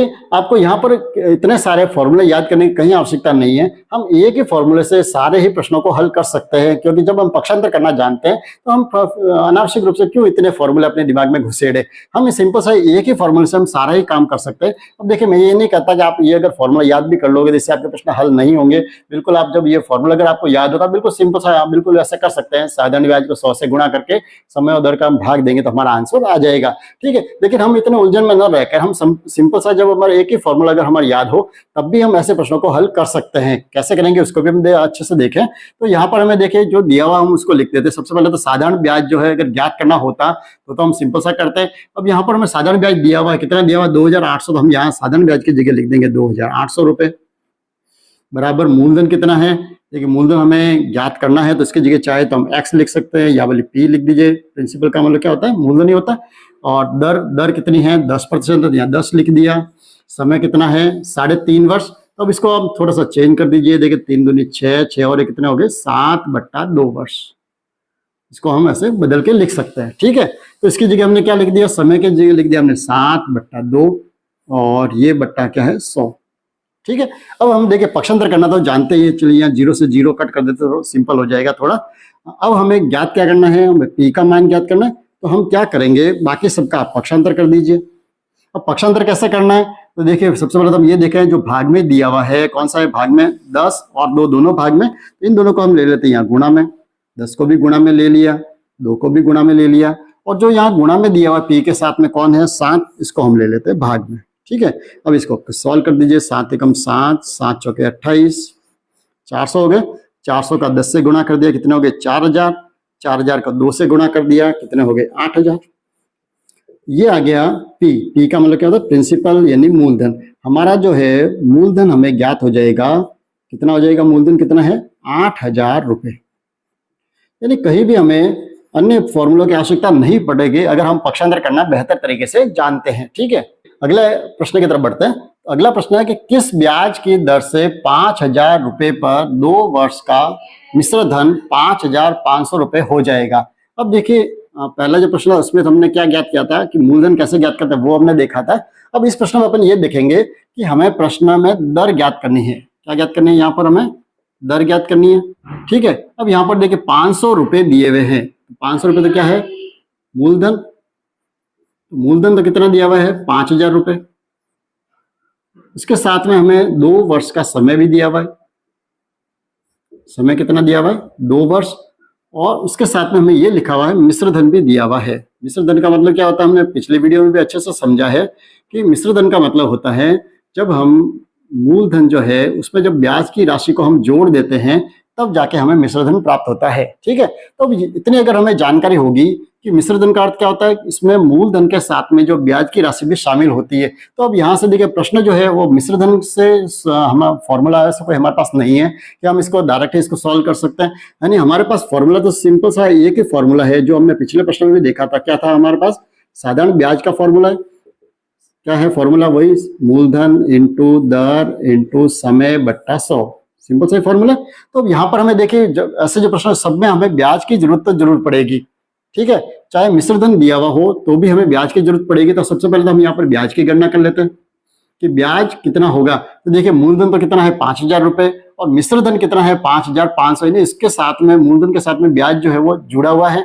तो हम अगर मिश्र धन में से मूलधन को माइनस कर दे, यानी जो मिश्र धन जो है कितना है 5500, उसमें से हम मूलधन जो है उसको माइनस कर दें तो हमारे पास जो ये राशि बचेगी वो कौन सी राशि बचेगी, ब्याज की राशि। यानी इसका अर्थ हुआ कि 500 रुपए जो है वो हमें ब्याज के रूप में यहाँ चुकाने पड़ रहे हैं। तो अब इसी फॉर्मूले का यूज कीजिए। ब्याज की जगह तो हम क्या लिख देंगे, 500 रुपए बराबर पी के मतलब मूलधन कितना है 5000 इंटू दर कितनी है हमें नहीं ज्ञात, तो हम ज्ञात कर लेंगे इसको। और टी का टाइम समय कितना है 2 वर्ष, बट्टा हमने लिख दिए 100। ठीक है, 2 जीरो से 2 जीरो कट हो गए और 500 बराबर कितना हो गया यहाँ पर 50 गुणा R गुणा 2। ठीक है, चाहे तो हम इसका गुणा भी कर सकते हैं या सीधा पक्षांतर भी कर दें। तो क्या हो जाएगा, जो गुणा में है वो चले जाएंगे भाग में। 50 भी भाग में आ गए, 2 भी भाग में आ गए, 0 से 0 कट हो गया। 5 एकम 5, 5 10 पंजे 50, 2 एकम 2, 2 पंजे 10। यानी कितना आ गया आंसर 5। यानी यहाँ पर हमें दर जो है वो प्राप्त हो गई। कितनी हो गई है 5% वार्षिक। क्योंकि जब सारी गणना वर्ष में चल रही है, समय वर्ष में है, तो दर जो प्राप्त होगी वो भी हमें कैसे प्राप्त होगी, वार्षिक प्राप्त हो जाएगी। अगले एग्जाम्पल की तरफ बढ़ते हैं। अगला एग्जाम्पल है कितने समय में 4000 रुपए पर 12% वार्षिक की दर से साधारण ब्याज 600 रुपए प्राप्त होगा। ठीक है, अब यहाँ पर हमें क्या ज्ञात करना है, समय ज्ञात करना है। तो बिल्कुल हमें फॉर्मूला तो वही यूज करना है। कौन सा, बिल्कुल सिंपल सा साधारण ब्याज का फॉर्मूला यूज करेंगे। ठीक है, बिल्कुल सिंपल सा फॉर्मूला, मूलधन इंटू दर इंटू समय बट्टा 100। अब यहाँ पर देखिए क्या क्या दिया हुआ वो हम देख लेते हैं। सबसे पहले कितने समय में समय तो हमें ज्ञात करना है। तो सबसे पहले तो ये देखिए साधारण ब्याज हमें दिया हुआ है क्या, यहाँ पर तो 600 रुपए साधारण ब्याज दिया हुआ, तो ब्याज की जगह हम लिख देंगे 600 रुपए। उसके बाद में पी का अर्थ क्या है, मूलधन। तो मूलधन कितना है 4000 रुपए, ये भी दिया हुआ है। इंटू आर का अर्थ होता है दर, दर कितनी है 12%। समय हमें ज्ञात करना है तो हम टी की जगह टी लिख देते हैं, बट्टा क्या हो गया 100। 2 जीरो से 2 जीरो कट हो गए। तो यहाँ पर हमें क्या प्राप्त हो गया, 600 बराबर 40 इंटू 12 गुणा टी। ठीक है, तो टी का आंसर लाने के लिए क्या करना पड़ेगा हमें, 600 में पक्षांतर कर दीजिए, 40 और ये 12 दोनों आ जाएंगे भाग में। ठीक है, हम चाहे तो इन दोनों का पहले आप गुणा कर दीजिए और फिर इसको भाग में लाए तो भी आप कर सकते हैं, जैसा आपको सिंपल लगे। ठीक, अब इसको सॉल्व कर दीजिए। 0 से 0 कट हो गया। देखिए अब 4 से इसको कट करें, 4 एकम 4, 15 चौके 60, दोनों 3 से कट हो जाएंगे, 3 चौके 12, 3 पंजे 15। यानी समय जो मिला है वो हमें क्या मिल गया, 5/4। अब देखिए यहाँ पर ऐसा समय तो आपको ऑप्शन में नहीं दिखेगा, तो इसको अपन को थोड़ा सा सॉल्व और करना पड़ेगा। लेकिन समय जो दिया हुआ है वो क्या दिया हुआ है, हमें जो आंसर मिला वो मिला है 5/4 वर्ष। क्योंकि सारे जो दर है वो किसमें, वार्षिक है, तो समय जो हमें किसमें मिलेगा, वर्ष में मिलेगा। तो हम इसको पहले तो भाग दे देते हैं। 5 में 4 का भाग दे दीजिए, कितने हो जाएंगे, 4 एकम 4, शेष कितना बच गया 1। यानी 1 वर्ष और 1/4 वर्ष, ये तो आया समय। तो हो सकता है कि हमारे प्रश्न के ऑप्शन में आपको या तो ऐसा दिख जाए कि 1 से 1/4 वर्ष दिख जाए, या हो सकता है कि ये पीछे वाला जो समय है वो कैसे मिले, महीने में मिलेगा। तो अब इसको आपको और चेंज करना पड़ेगा। यानी 1 वर्ष को तो हम ऐसे ही लिखेंगे और ये जो 1/4 जो वर्ष, इसको हम 12 से गुणा करके इसको महीनों में बदल देंगे तो 4 एकम 4, 4 तिया 12, यानी ये जो समय आ जाएगा वो कितना आ जाएगा, 1 वर्ष 3 माह। ठीक है, जब इसको 12 से अपन गुणा जो करेंगे तो हमें ये संख्या जो है वो किसमें बदल जाएगी, माह में बदल जाएगी। क्योंकि हमने देखा पिछले वीडियो में भी देखा था, जब हमारे पास महीने में समय था तो उसको हमने 12 से भाग दिया था तो वो वर्ष बन गए थे। तो अब यहाँ पर अगर हम वर्ष को महीने बनाने हैं तो हम 12 से गुणा कर देंगे तो हमें जो समय मिल जाएगा, कैसा मिल जाएगा, 1 वर्ष 3 माह इसमें मिल जाएगा हमें समय। तो आगे बढ़ते अब कुछ अच्छे प्रश्न की तरफ जाते हैं कि हमारे सामने एक एग्जाम्पल है कि कोई राशि 10% वार्षिक की दर से कितने समय में तिगुनी हो जाएगी। अब यहाँ पर देखिए हमें क्या ज्ञात करना है, ज्ञात तो हमें समय ही करना है, लेकिन ये जो प्रश्न है वो थोड़ा सा देखिए अलग है। अभी तक हमने जो प्रश्न किए उसमें हमारे सामने या तो हमें मूलधन दिया हुआ था, या दर दिया हुआ था, या समय दिया हुआ था। इनमें से जब हमें, या ब्याज साथ में दिया हुआ था, इन चारों में से हमें कोई भी 3 चीज हमें दी हुई थी। ठीक है, तब जाके हमने जो चौथी जो अज्ञात राशि जो थी या अज्ञात जो था उसको हमने ज्ञात कर लिया था। अब यहाँ पर हमारे प्रश्न अब थोड़े अच्छे प्रश्न शुरू होते हैं जिसमें आपको देखिए नहीं दिया, ना तो मूलधन दिया हुआ है, ना मिश्रधन दिया हुआ है, ना हमें ब्याज दिया हुआ है, और हमें अगर समय ज्ञात करना है या दर ज्ञात करना है तो ये हम प्रश्न कैसे हल करेंगे। क्योंकि देखिए कॉम्पिटिशन एग्जाम में जो है बिल्कुल सिंपल प्रश्न तो नहीं आएंगे कि जैसा आपको सिंपल सा लिखा हुआ आ जाए कि इतने समय दिया हुआ है या दर दी हुई है तो हम उसका हल कर सकते हैं। कुछ अच्छे प्रश्न आएंगे। तो अब यहाँ से हमारे जो कॉम्पिटिशन के प्रश्न शुरू होते हैं, और ये अगर मैं चाहता तो पहले भी कर सकता था, लेकिन देखिए हमेशा मेरी कोशिश यही रहती है कि पहले हम सिंपल प्रश्नों से ही बढ़ते बढ़ते हम अच्छे प्रश्नों की तरफ बढ़े।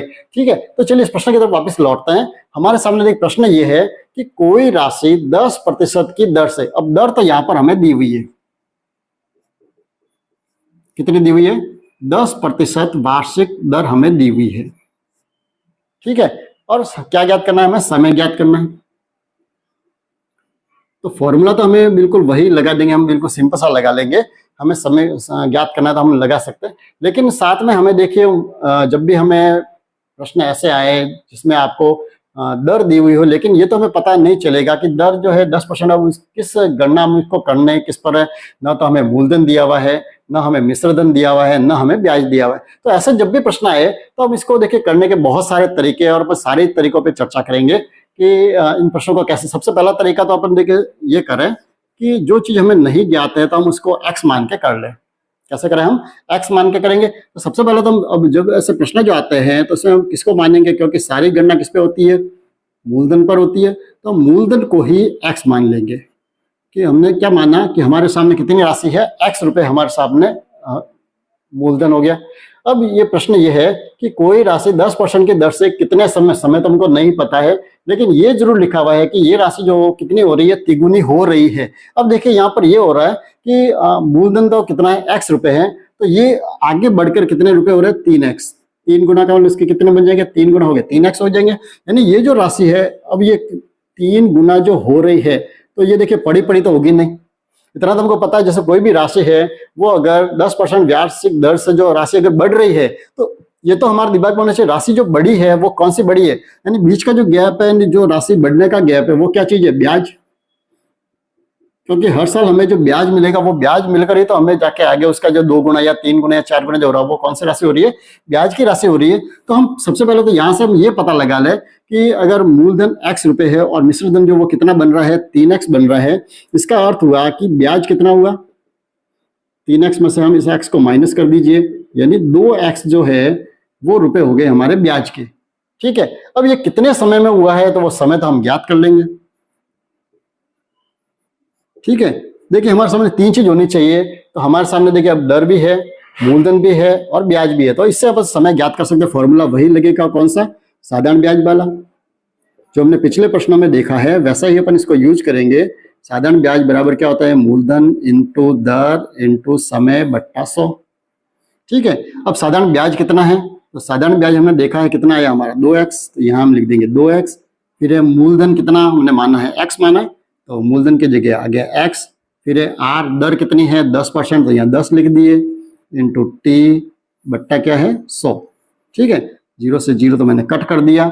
अब देखिए हमको आंसर किसका लाना है, t का आंसर लाना है, तो बाकी आप सबका पक्षांतर कर दीजिए। तो t बराबर देखिए 2x तो यहाँ पर है, पहले तो हम यहाँ देखें कि भाग में कौन सी राशि है, यहाँ पर 10 तो आ जाएंगे यहाँ गुणा में, और जो गुणा में वो चले जाएंगे भाग में। देखिए गुणा में कौन है, एक तो x है, तो इसको भी हम ले लेते हैं नीचे।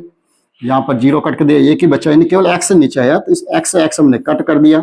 तो कितना आ गए, 2 का 10 से गुणा कर दिया यानी 20 आ गए हमारा समय, यानी समय जो आ गया वो कितना आ गया, 20 वर्ष। यानी ये जो राशि है वो कितने वर्ष में तिगुनी होगी, 20 वर्ष में तिगुनी हो जाएगी। ठीक है, ये तो हुआ हमारा एक तरीका। ये कब अप्लाई करें अपन, जब आप पक्षांतर करना अच्छे से जानते हो, या जब आप एक्स मान के प्रश्नों को सिंपल तरीके से आप हल करना जानते हैं तो आप एक्स मान के कर लीजिए।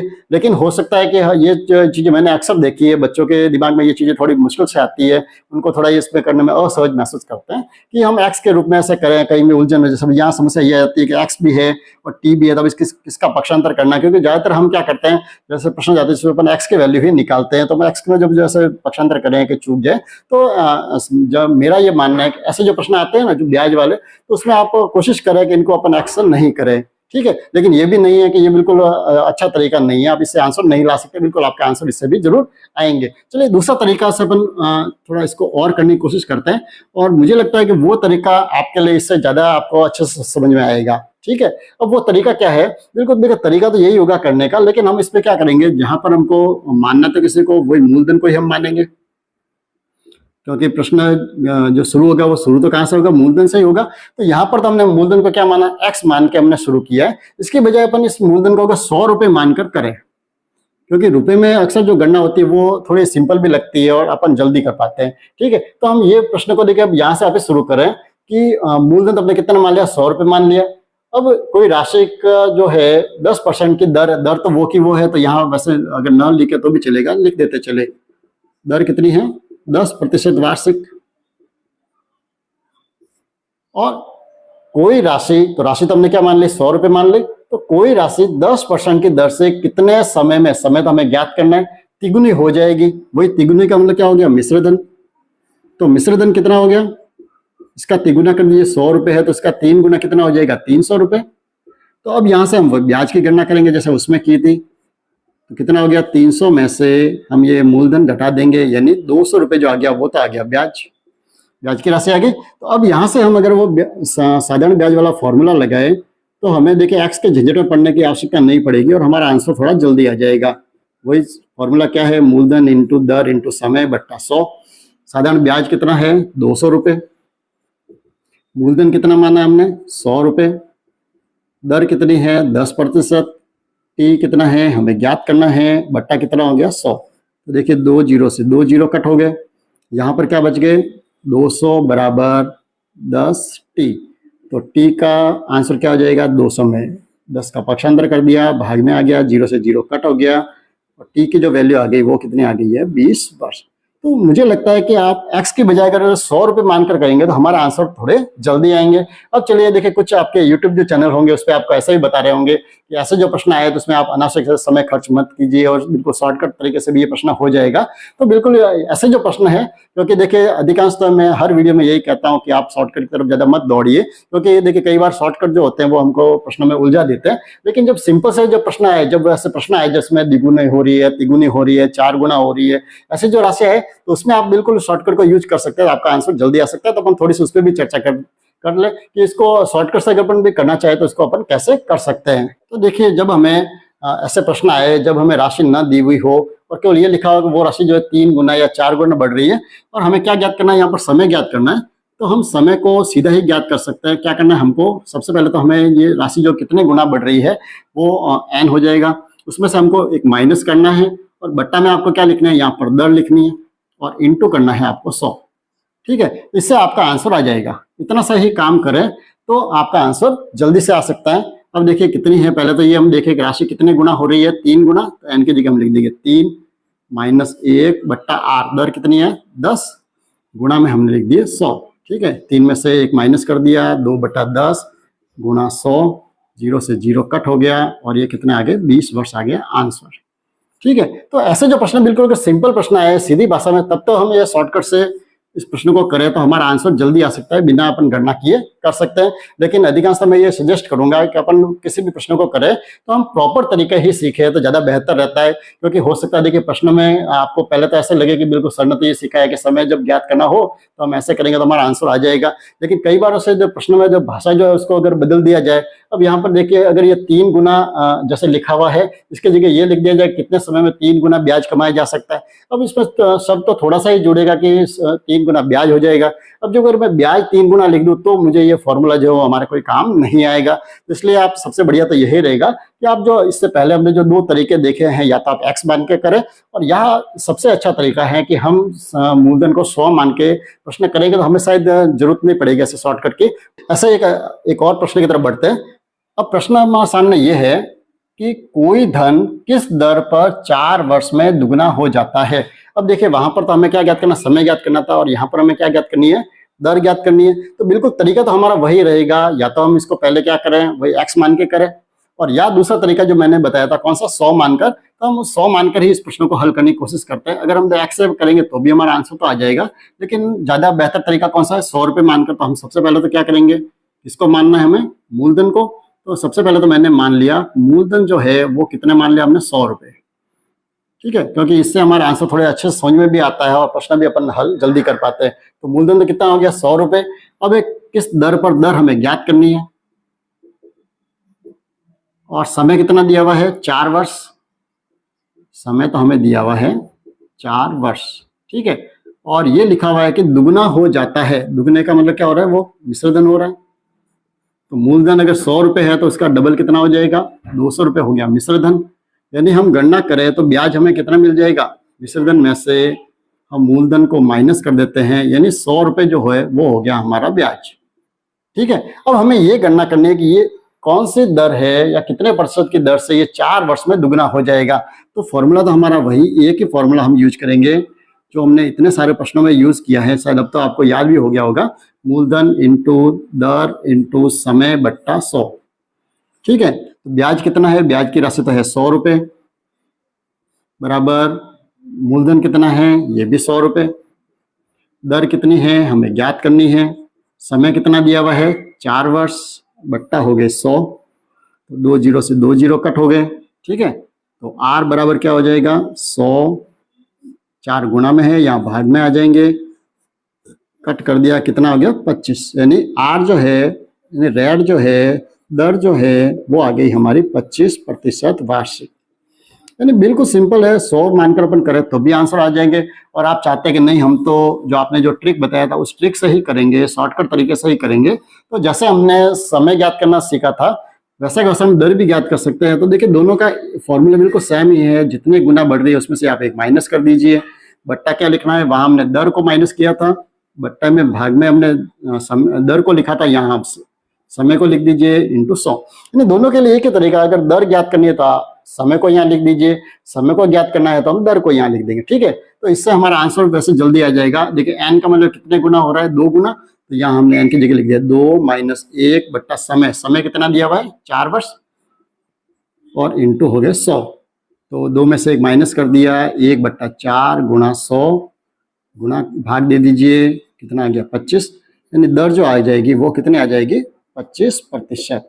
ठीक है, यानी दोनों ही तरीके से आंसर आ सकता है। तो ये जो शॉर्टकट जो है वो बहुत ही कम प्रश्नों में आप अप्लाई करें, और जो बिल्कुल एक ही लैंग्वेज वाले हो उनमें अपन जरूर इनको ये कर सकते हैं। ठीक है, एक और अच्छे प्रश्न की तरफ बढ़ते हैं। अगला जो प्रश्न है एक अच्छा प्रश्न बहुत ही ज्यादा, कि कोई राशि 5 वर्ष में 2 गुनी हो जाती है, तो बताओ वह कितने वर्ष में 5 गुना हो जाएगी। देखिए अभी तो हमने प्रश्न जो देखे हैं वो बिल्कुल हमें सिंपल से देखे हैं, जिसमें हमने केवल या तो हमें समय ज्ञात करना था या हमें दर ज्ञात करनी थी। ठीक है, लेकिन वहां पर हमारे पास केवल एक ही कंडीशन थी। अब यहाँ पर हमारे पास 2 कंडीशन है, तो ऐसे प्रश्नों को अपन कैसे हल करेंगे। तो देखिए इस प्रश्न को अपन ज्यादा विचार करने की वैसे जरूरत नहीं पड़ेगी, सिंपल तो वही तरीका अपन देखिए। सबसे पहले तो क्या है, कोई राशि जो है 5 वर्ष में कितनी हो रही है, दुगुनी हो रही है। तो हम क्या करेंगे, सबसे पहले तो वही सबसे पहले हम मान लेते हैं, क्या माने, मूलधन जो है वो तो हमने मान लिया, कितना मान लिया हमने, 100 रुपये मानकर करें। ठीक है, तो 100 रुपये हमने अगर मूलधन मान लिया है, तो समय कितना दिया हुआ है, देखिए 5 वर्ष तो समय दिया हुआ है, समय कितना दिया हुआ है 5 वर्ष, और 5 वर्ष में वो कितनी राशि हो रही है, दुगुनी हो रही है। यानी मिश्रधन जो हो रहा है वो कितना हो रहा है, इसका डबल 100 रुपये है तो इसके दुगने कितने हो जाएंगे 200 रुपये। तो सिंपल सी बात है कि जो ब्याज होगा, कौन सा ब्याज, साधारण ब्याज, वो जो होगा वो कितना हो जाएगा 200 में से 100 रुपये माइनस करेंगे मूलधन के, तो 100 रुपये जो है वो हो जाएगा ब्याज की राशि। ठीक है, तो सबसे पहले तो हम ये पता लगाएं, देखिए इसमें मैं मूलधन भी ज्ञात है, समय भी ज्ञात है, ब्याज भी ज्ञात है, इसका अर्थ क्या नहीं है, इसमें दर दी हुई नहीं है। तो सबसे पहले तो हमें यहाँ से दर ज्ञात करनी पड़ेगी। ठीक है, तो यहाँ से हम पहले तो प्रश्न से दर ज्ञात करके हम प्रश्न में आगे सोचेंगे कि हमें क्या करना है। ठीक है, तो उसके बाद में हम समय की गणना कर पाएंगे। अगला जो प्रश्न है कितने समय में जो करना है, वो गणना कब होगा, जब हमें, यानी किसी भी प्रश्न में ध्यान रखिए समय और दर दोनों को अपन एक साथ ज्ञात नहीं कर सकते, दोनों में से एक ही तो हमें पहले से ज्ञात होना चाहिए। तो यहाँ पर देखिए साधारण ब्याज तो कितना है 100 रुपये, मूलधन कितना है वो भी 100 रुपये, दर कितनी है हमें ज्ञात करनी है अभी, और समय यहाँ पर है हमारे पास 5 वर्ष। ठीक है, तो यहाँ से हमें दर की गणना तो हो जाएगी, 100 से 100 कट हो गए, तो R बराबर क्या हो जाएगा 100, 5 का पक्षांतर कर देंगे, यहाँ भाग में आ जाएगा, 5 एकम 5, 20 पंजे 100, यानी दर जो आ गई वो कितनी आ गई है 20% आ गई है दर। ठीक है, अब हमें दर ज्ञात हो चुकी है, तो अब हम आगे का काम कर सकते हैं। अब प्रश्न आगे क्या है कि बताओ वह राशि तो कौन सी, वो की वो मूलधन तो अपन कितना मानेंगे, जो 100 के हिसाब से किया है वो कब वही मानेंगे कि राशि तो कितनी है वही 100 रुपये, कितने वर्ष में। अब हमें यहाँ पर समय ज्ञात करना है, कितने वर्ष में समय जो ज्ञात करना है 5 गुना हो जाएगी, यानी मिश्र धन जो हो जाएगा वो कितना हो जाएगा 5 गुना, यानी 100 का 5 गुना कितना हो जाएगा 500। यानी जो है कितने समय में हमें ये पता लगाना है कि ब्याज की जो राशि है वो कितनी होनी चाहिए। जब मिश्र धन 500 हो रहा है मतलब उसमें 400 रुपये का ब्याज जो हो रहा है वो हमको पता लगाना है कि कितने समय में होगा। तो इसके साथ में दर हमें यहाँ मालूम है, दर कितने हमने ज्ञात की है 20%। ठीक है, तो अब हम समय की गणना कर सकते हैं। फॉर्मूला हम एक ही फॉर्मूला है हमारे पास जिससे हमारे सारे प्रश्न हल हो जाएंगे। तो मूलधन इंटू दर इंटू समय बट्टा 100। ठीक है, ब्याज कितना है यहाँ पर 400 रुपये, मूलधन कितना है 100 रुपये, दर कितनी है हमने ज्ञात कर ली 20%, और समय हमें ज्ञात करना है, बट्टा क्या हो गया 100। ठीक है, 1 0 से 1 0, 1 0 से 1 0, ये हो गया 400 बराबर, यहाँ टी ज्ञात करना है 20 गुना में है, इसको ले लीजिए भाग में, 0 से 0 कट हो गया, 2 एकम 2, टी आ गया 20, यानी समय जो आ गया वो कितना आ गया 20 वर्ष। यानी वो जो राशि है जो 5 वर्षों में अगर दुगनी हो रही है तो वो की वो राशि कितने वर्षों में 5 गुना होगी, 20 वर्षों में वो राशि 5 गुना हो जाएगी। हमारे सामने एक प्रश्न है कि कोई राशि साधारण ब्याज की दर से 3 वर्ष में 4,800 रुपये हो जाती है तथा 5 वर्ष में 5,600 रुपये हो जाती है, तो वह राशि बताइए। हमें वो राशि ज्ञात करनी है। अब देखिए हमने पिछले जो 2 वीडियो जो हमने देखे थे जिसमें आपने भी देखा होगा कि हमने ऐसे बहुत सारे प्रश्न लिए थे जिसमें हमने मूलधन ज्ञात किया था या किसी में हमने दर भी ज्ञात की थी या समय भी ज्ञात किया था, लेकिन उस प्रश्न में और इस प्रश्न में थोड़ा सा अंतर है। तो आप कहीं भी ये ना समझे कि उसी प्रश्न का मैं दोहरान कर रहा हूँ। देखिए हम कहीं भी किसी भी चीज को बार बार मैं रिपीट नहीं करता हूँ, क्योंकि हर बार अपन को जो भी प्रश्न यहाँ बोर्ड पर मैं जो लेता हूँ उसमें कुछ ना कुछ अपन नया ही लेते हैं, कुछ अलग लेते हैं, ताकि हमारे जो ज्ञान में थोड़ी और वृद्धि हो सके। अब आज का जो प्रश्न है वो प्रश्न दिखने में आपको बिल्कुल सिंपल दिख रहा होगा, जैसे हमने पिछले वीडियो में जो प्रश्न हल किए थे जहां पर हमने मूलधन ज्ञात किया था, और सिंपल सा हमने उसको या तो देखिए आपको अगर याद हो तो या तो हमने मूलधन को क्या माना था x मान के हल किया था, और दूसरे टाइप में हमने मूलधन को 100 मान के उसको हल किया था। तो दोनों ही तरीकों से हमने प्रश्नों को बहुत ही अच्छे से सीखा था कैसे उनको आंसर अपन ज्ञात कर सकते हैं। लेकिन आज का जो प्रश्न है इस प्रश्न में देखिए हमें ज्ञात तो क्या करना, वह राशि ज्ञात करनी है, यानी हमें मूलधन ही ज्ञात करना है। ठीक है, और यहाँ पर हमें देखिए समय भी दिया हुआ है, लेकिन इस प्रश्न में ब्याज की दर नहीं दी हुई है। ठीक है, तो ध्यान रखें हमें देखिए मूलधन भी नहीं दिया हुआ है और दर भी नहीं दी हुई। जब 2 चीजें नहीं दी हुई हो तो हम कभी भी जो डायरेक्ट जो हमारा जो फॉर्मूला है सिंपल ब्याज वाला, उस ब्याज के फॉर्मूले से हम इन प्रश्नों को हल नहीं कर सकते। ठीक है, तो ये चीज भी हमारे दिमाग में होनी जरूरी है, नहीं तो क्या होता है हम आप सीधे वो फॉर्मूला लगा के इसको करने की कोशिश करते हैं और अनावश्यक हमारा समय खर्च होता है। अब ऐसे प्रश्नों को हम कैसे हल करेंगे, देखिए ये जो प्रश्न होते हैं जिसमें हमें मूलधन तो ज्ञात करना हो लेकिन साथ में हमें दर अगर नहीं दी हुई हो तो हम इस प्रश्न को कैसे हल करेंगे, ना तो उसको अपन x से हल कर सकते हैं और ना उसको हम 100 मानकर हल कर सकते हैं। अब इसके लिए हमें क्या करना पड़ेगा, जो प्रश्न की भाषा दी है वही से हम इस प्रश्न को पहले तो समझने की कोशिश करते हैं कि हमें क्या दिया गया, और वहां से अपन ऐसे देखेंगे कि हम इस राशि कैसे ज्ञात कर सकते हैं। ठीक है, तो प्रश्न को वापिस एक बार पढ़ते हैं अपन कि कोई राशि साधारण ब्याज की दर से 3 वर्ष में 4,800 रुपए हो रही है। देखिए, सबसे पहले अपन ये समझते हैं कि प्रश्न में जो लिखा हुआ है कि 3 वर्ष में जो राशि हो रही है वो राशि कितनी हो रही है, 4,800 रुपए। अब देखिए, पहले तो हम इसी को समझते हैं कि ये 3 वर्ष में जो राशि जो बन रही है ये राशि कौन सी है, क्या ये मूलधन है कि या मिश्रधन है। अब देखिए, दोनों में से एक चीज होगी, या ब्याज की राशि भी हो सकती है। अब राशि जो है 3 तरह की हो सकती है, तो अपन को पता है। अब हमें ये पता लगाना सबसे पहले कि इसने जो दिया है कि 3 वर्ष की जो राशि है ये राशि कौन सी है, पहले तो हमारे ये पता होना चाहिए। अब देखिए, अब अपन सिंपल सा सोचे कि देखिए, जब हमने कोई राशि ली है और ब्याज की दर जो लग रही है 3 वर्ष के बाद में अगर वो राशि बता रहा है तो सीधा साधा वो मूलधन तो नहीं होगा, तो मूलधन नहीं है। और इसमें अगर ब्याज की अगर राशि होती है तो क्या आप ध्यान रखें, कोई भी प्रश्न आए आपके कंपटीशन एग्जाम में कैसे उसकी भाषा घुमाए, लेकिन जब अगर राशि ब्याज की अगर हो तो उसमें ब्याज शब्द वो जरूर लिखेगा। ठीक है, यानी अगर ये राशि ब्याज की होती तो यहाँ पर क्या लिखा होता कि 3 वर्ष में ब्याज की राशि 4,800 रुपए हो जाती है, ये लिखा हुआ जरूर मिलता। मतलब ये तो सिंपल अपन को पता चल गया कि ये ब्याज की राशि तो नहीं है। ठीक है, और दूसरी जो चीज है, अब रही पीछे कौन रहा, मिश्रधन और मूलधन। अब मूलधन जो है, मूलधन तो कौन सा होता है, जो शुरुआत में हमने जो उधार लिया है, तो 3 वर्ष के बाद में जो राशि बन रही है वो मूलधन भी नहीं होगा। मतलब ये जो राशि है वो कौन सी राशि है, सीधा हमें मालूम पड़ रहा है कि ये जो राशि है ये दिया हुआ है मिश्रधन। देखिए, इतनी जब हमारी सोच बनेगी तब जाके हम सरल ब्याज वाले जो प्रश्न है या साधारण ब्याज वाले जो प्रश्न है उन प्रश्नों को अपन बेहतर तरीके से समझ पाएंगे और उसको हल भी कर पाएंगे। ठीक है, तो ये जो दिया हुआ है वास्तव में क्या दिया हुआ है, 3 वर्ष में इतने रुपए हो जाते हैं, मतलब ये 3 वर्ष का मिश्रधन दिया हुआ है। कितना दिया हुआ है, 4,800। अब आगे प्रश्न पढ़े तो ये लिखा हुआ है कि 5 वर्ष में 5,600 रुपए हो जाता है। यानी यही जो राशि है जो आपने उधार ली है या उधार दी है वो राशि 5 वर्ष में कितनी हो रही है, वो राशि हो रही है 5 वर्ष में कितनी हो रही है, 5,600 रुपए। ठीक है, अब हमारे सामने देखिए 2 कंडीशन है, दोनों ही क्या है, मिश्रधन है, ये भी मिश्रधन है और ये भी क्या दिया हुआ है, मिश्रधन। ठीक है, तो यहां तक तो हमारी बात क्लियर होगी, हमें समझ में आ गया है कि ये ब्याज की राशि तो नहीं है।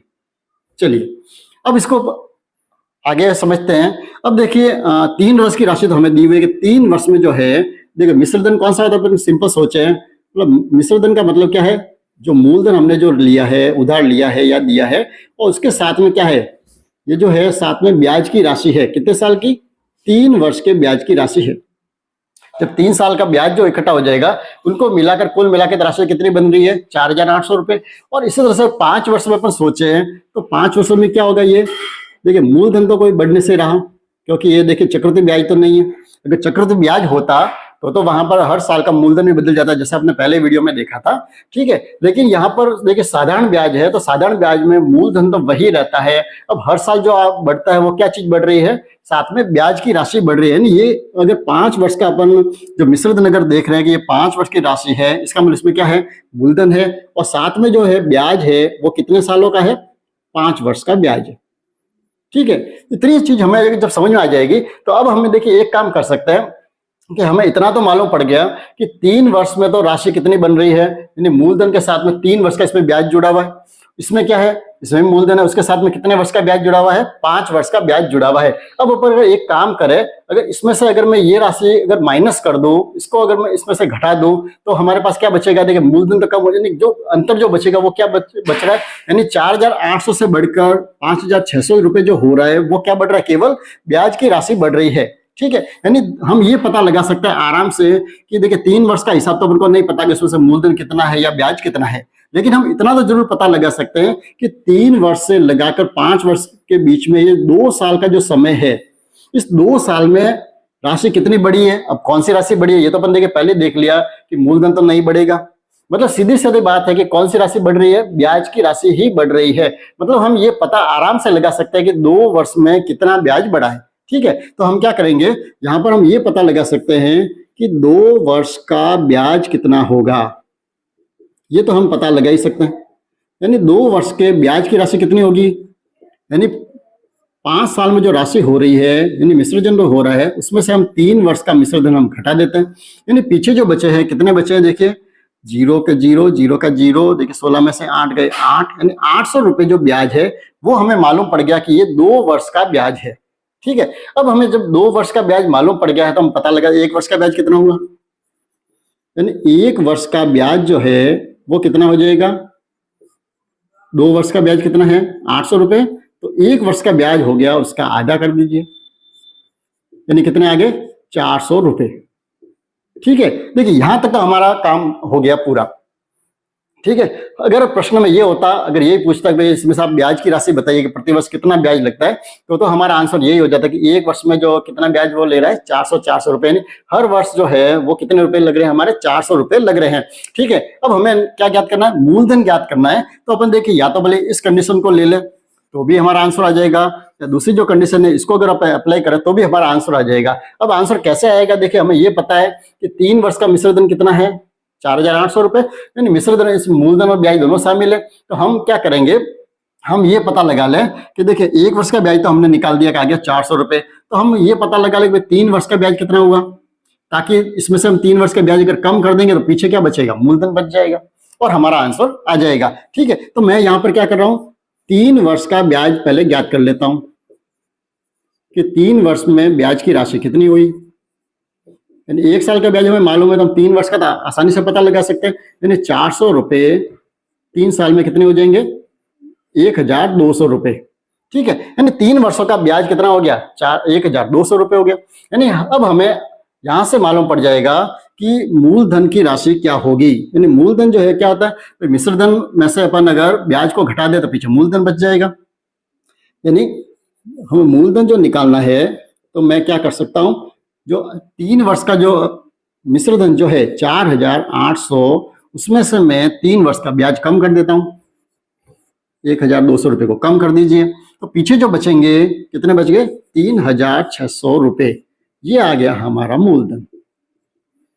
यानी यहां पर फॉर्मूले की जरूरत नहीं पड़ेगी, केवल हमारी सोच विकसित होनी चाहिए कि हम इस प्रश्न को कैसे हल करें। सबसे पहले देखिए एक बार वापस रिपीट कर देते हैं, क्योंकि बिल्कुल देखिए अच्छा प्रश्न है और ऐसे ही प्रश्न आपको कंपटीशन में खूब देखने को मिलेंगे। आगे जो अपन प्रश्न लेंगे वो इससे भी अच्छे प्रश्न होंगे, तो इसमें को एक बार आप अच्छे से समझ लीजिए। देखिए क्या करना है, हमें सबसे पहले तो ये देखना है कि हमें वो राशि कौन सी दी हुई है, ये तो हमें पता लग गया। देखिए क्या दिया हुआ है, मिश्रधन दिया हुआ है, यानी 3 वर्ष का मिश्रधन तो दिया हुआ है, कितना दिया हुआ है 4800 रुपए। 5 वर्ष का मिश्रधन कितना है 5600 रुपए। तो सबसे पहले तो हम ये निकाल देंगे कि जो कितने वर्ष का डिफरेंस है, इनका 2 साल का डिफरेंस है, यानी 2 वर्ष का ब्याज कितना हुआ, तो इसमें से अपने ये माइनस कर दिया, यानी 800 रुपए जो आया वो क्या आ गया 2 वर्ष का ब्याज आ गया। तो अब हमने क्या किया, सबसे पहले तो 1 वर्ष का ब्याज निकाल दिया, फिर हम क्या करेंगे, चाहे तो हम 3 वर्ष का ब्याज निकाल दें, इसमें से माइनस कर दीजिए तो भी आपका आंसर आ जाएगा। और अगर मैं चाहता हूं नहीं मैं तो 5 वर्ष वाला निकालूंगा, तो 5 वर्ष का ब्याज निकाल के इसमें से माइनस कर दीजिए तो भी आपका मूलधन आ जाएगा। तो दोनों ही तरीकों से अपन मूलधन ज्ञात कर सकते हैं। अगले प्रश्न की तरफ बढ़ते हैं। अगला प्रश्न है हमारा कि यदि कोई राशि साधारण ब्याज की दर से 2 वर्ष में 1480 रुपए तथा 4 वर्ष में 1760 रुपए हो जाती है, तो साधारण ब्याज की दर ज्ञात कीजिए। ठीक है, तो बिल्कुल देखिए देखने में तो ये प्रश्न आपको बिल्कुल वही लग रहा होगा जो मैंने अभी इससे जस्ट पहले सवाल लिया था, तो उसी के तरीके से इसको करना पड़ेगा। लेकिन जब ब्याज की दर जो ज्ञात करनी होगी तो आप पिछले वाले तरीके से पूरा उसको सॉल्व नहीं कर पाएगा, इसलिए इस प्रश्न को लेना जरूरी था। चलिए अब इस प्रश्न को समझते हैं कि अब इसमें हमें करना क्या पड़ेगा। देखिए इस प्रश्न तो बिल्कुल उसके जैसा ही है, यहाँ पर भी देखिए दर तो नहीं दी हुई है, हमें ये दिया हुआ है 2 वर्ष का मिश्रधन भी दिया हुआ है और 4 वर्ष का मिश्रधन भी दिया हुआ है। ठीक है, और हमें ज्ञात क्या करना है, ब्याज की दर ज्ञात करनी है। ठीक, तो अब यहाँ पर देखिए प्रश्न तो वो का वो, यहाँ पर भी देखिए न तो हमारे पास मूलधन है और न हमारे पास दर है, 2 चीजें नहीं है, तो हम सीधा तो इसको नहीं कर सकते। तो सबसे पहले तो हमें वही काम करना पड़ेगा जो हमने पिछले प्रश्न में किया था। हमने क्या किया था, देखिए सबसे पहले तो यहाँ क्या दिया हुआ है, 2 वर्ष का क्या दिया हुआ है, मिश्रधन दिया हुआ है, ये तो पता है आपको, अच्छे से पता चल गया अब तो हमें कि ये मूलधन और ब्याज तो नहीं है। 2 वर्ष का मिश्रधन तो कितना दिया हुआ है 1480 रुपए, और 4 वर्ष का मिश्रधन जो दिया हुआ है वो दिया हुआ है, कितना दिया हुआ है, 4 वर्ष का मिश्रधन जो है वो दिया हुआ है 1760 रुपए। ठीक है, ये दोनों ही क्या दिए हुए, मिश्रधन दिए हुए हैं। तो हम क्या करेंगे, यहां से हम 2 वर्ष का क्या ज्ञात करेंगे, ब्याज हम ज्ञात कर सकते हैं। तो हम यहां से 2 वर्ष का ब्याज ज्ञात कर लेते हैं। ब्याज कौन सा, साधारण ब्याज। तो 2 वर्ष का ब्याज कितना होगा, 4 वर्ष का जो मिश्र धन है उसमें से हम 2 वर्ष का मिश्र धन माइनस कर देंगे। ठीक है, 0 का 0 हो गया। यहाँ कितने हो गए 16, 16 में से 8 गए 8, यहाँ पर हो गए 6, 6 में से 4 गए 2, 1 में से 1 गया 0, यानी 2 वर्ष का जो ब्याज आया वो कितना आया है 280 रुपए। ठीक है, तो अब यहाँ पर हम 1 वर्ष का ब्याज ज्ञात कर लेंगे। 1 वर्ष का ब्याज कितना हो रहा है, 1 वर्ष का साधारण ब्याज जो है वो कितना होगा, 2 वर्ष का कितना है 280 रुपए है, तो 1 वर्ष का उसका आधा हो जाएगा यानी 140 रुपए।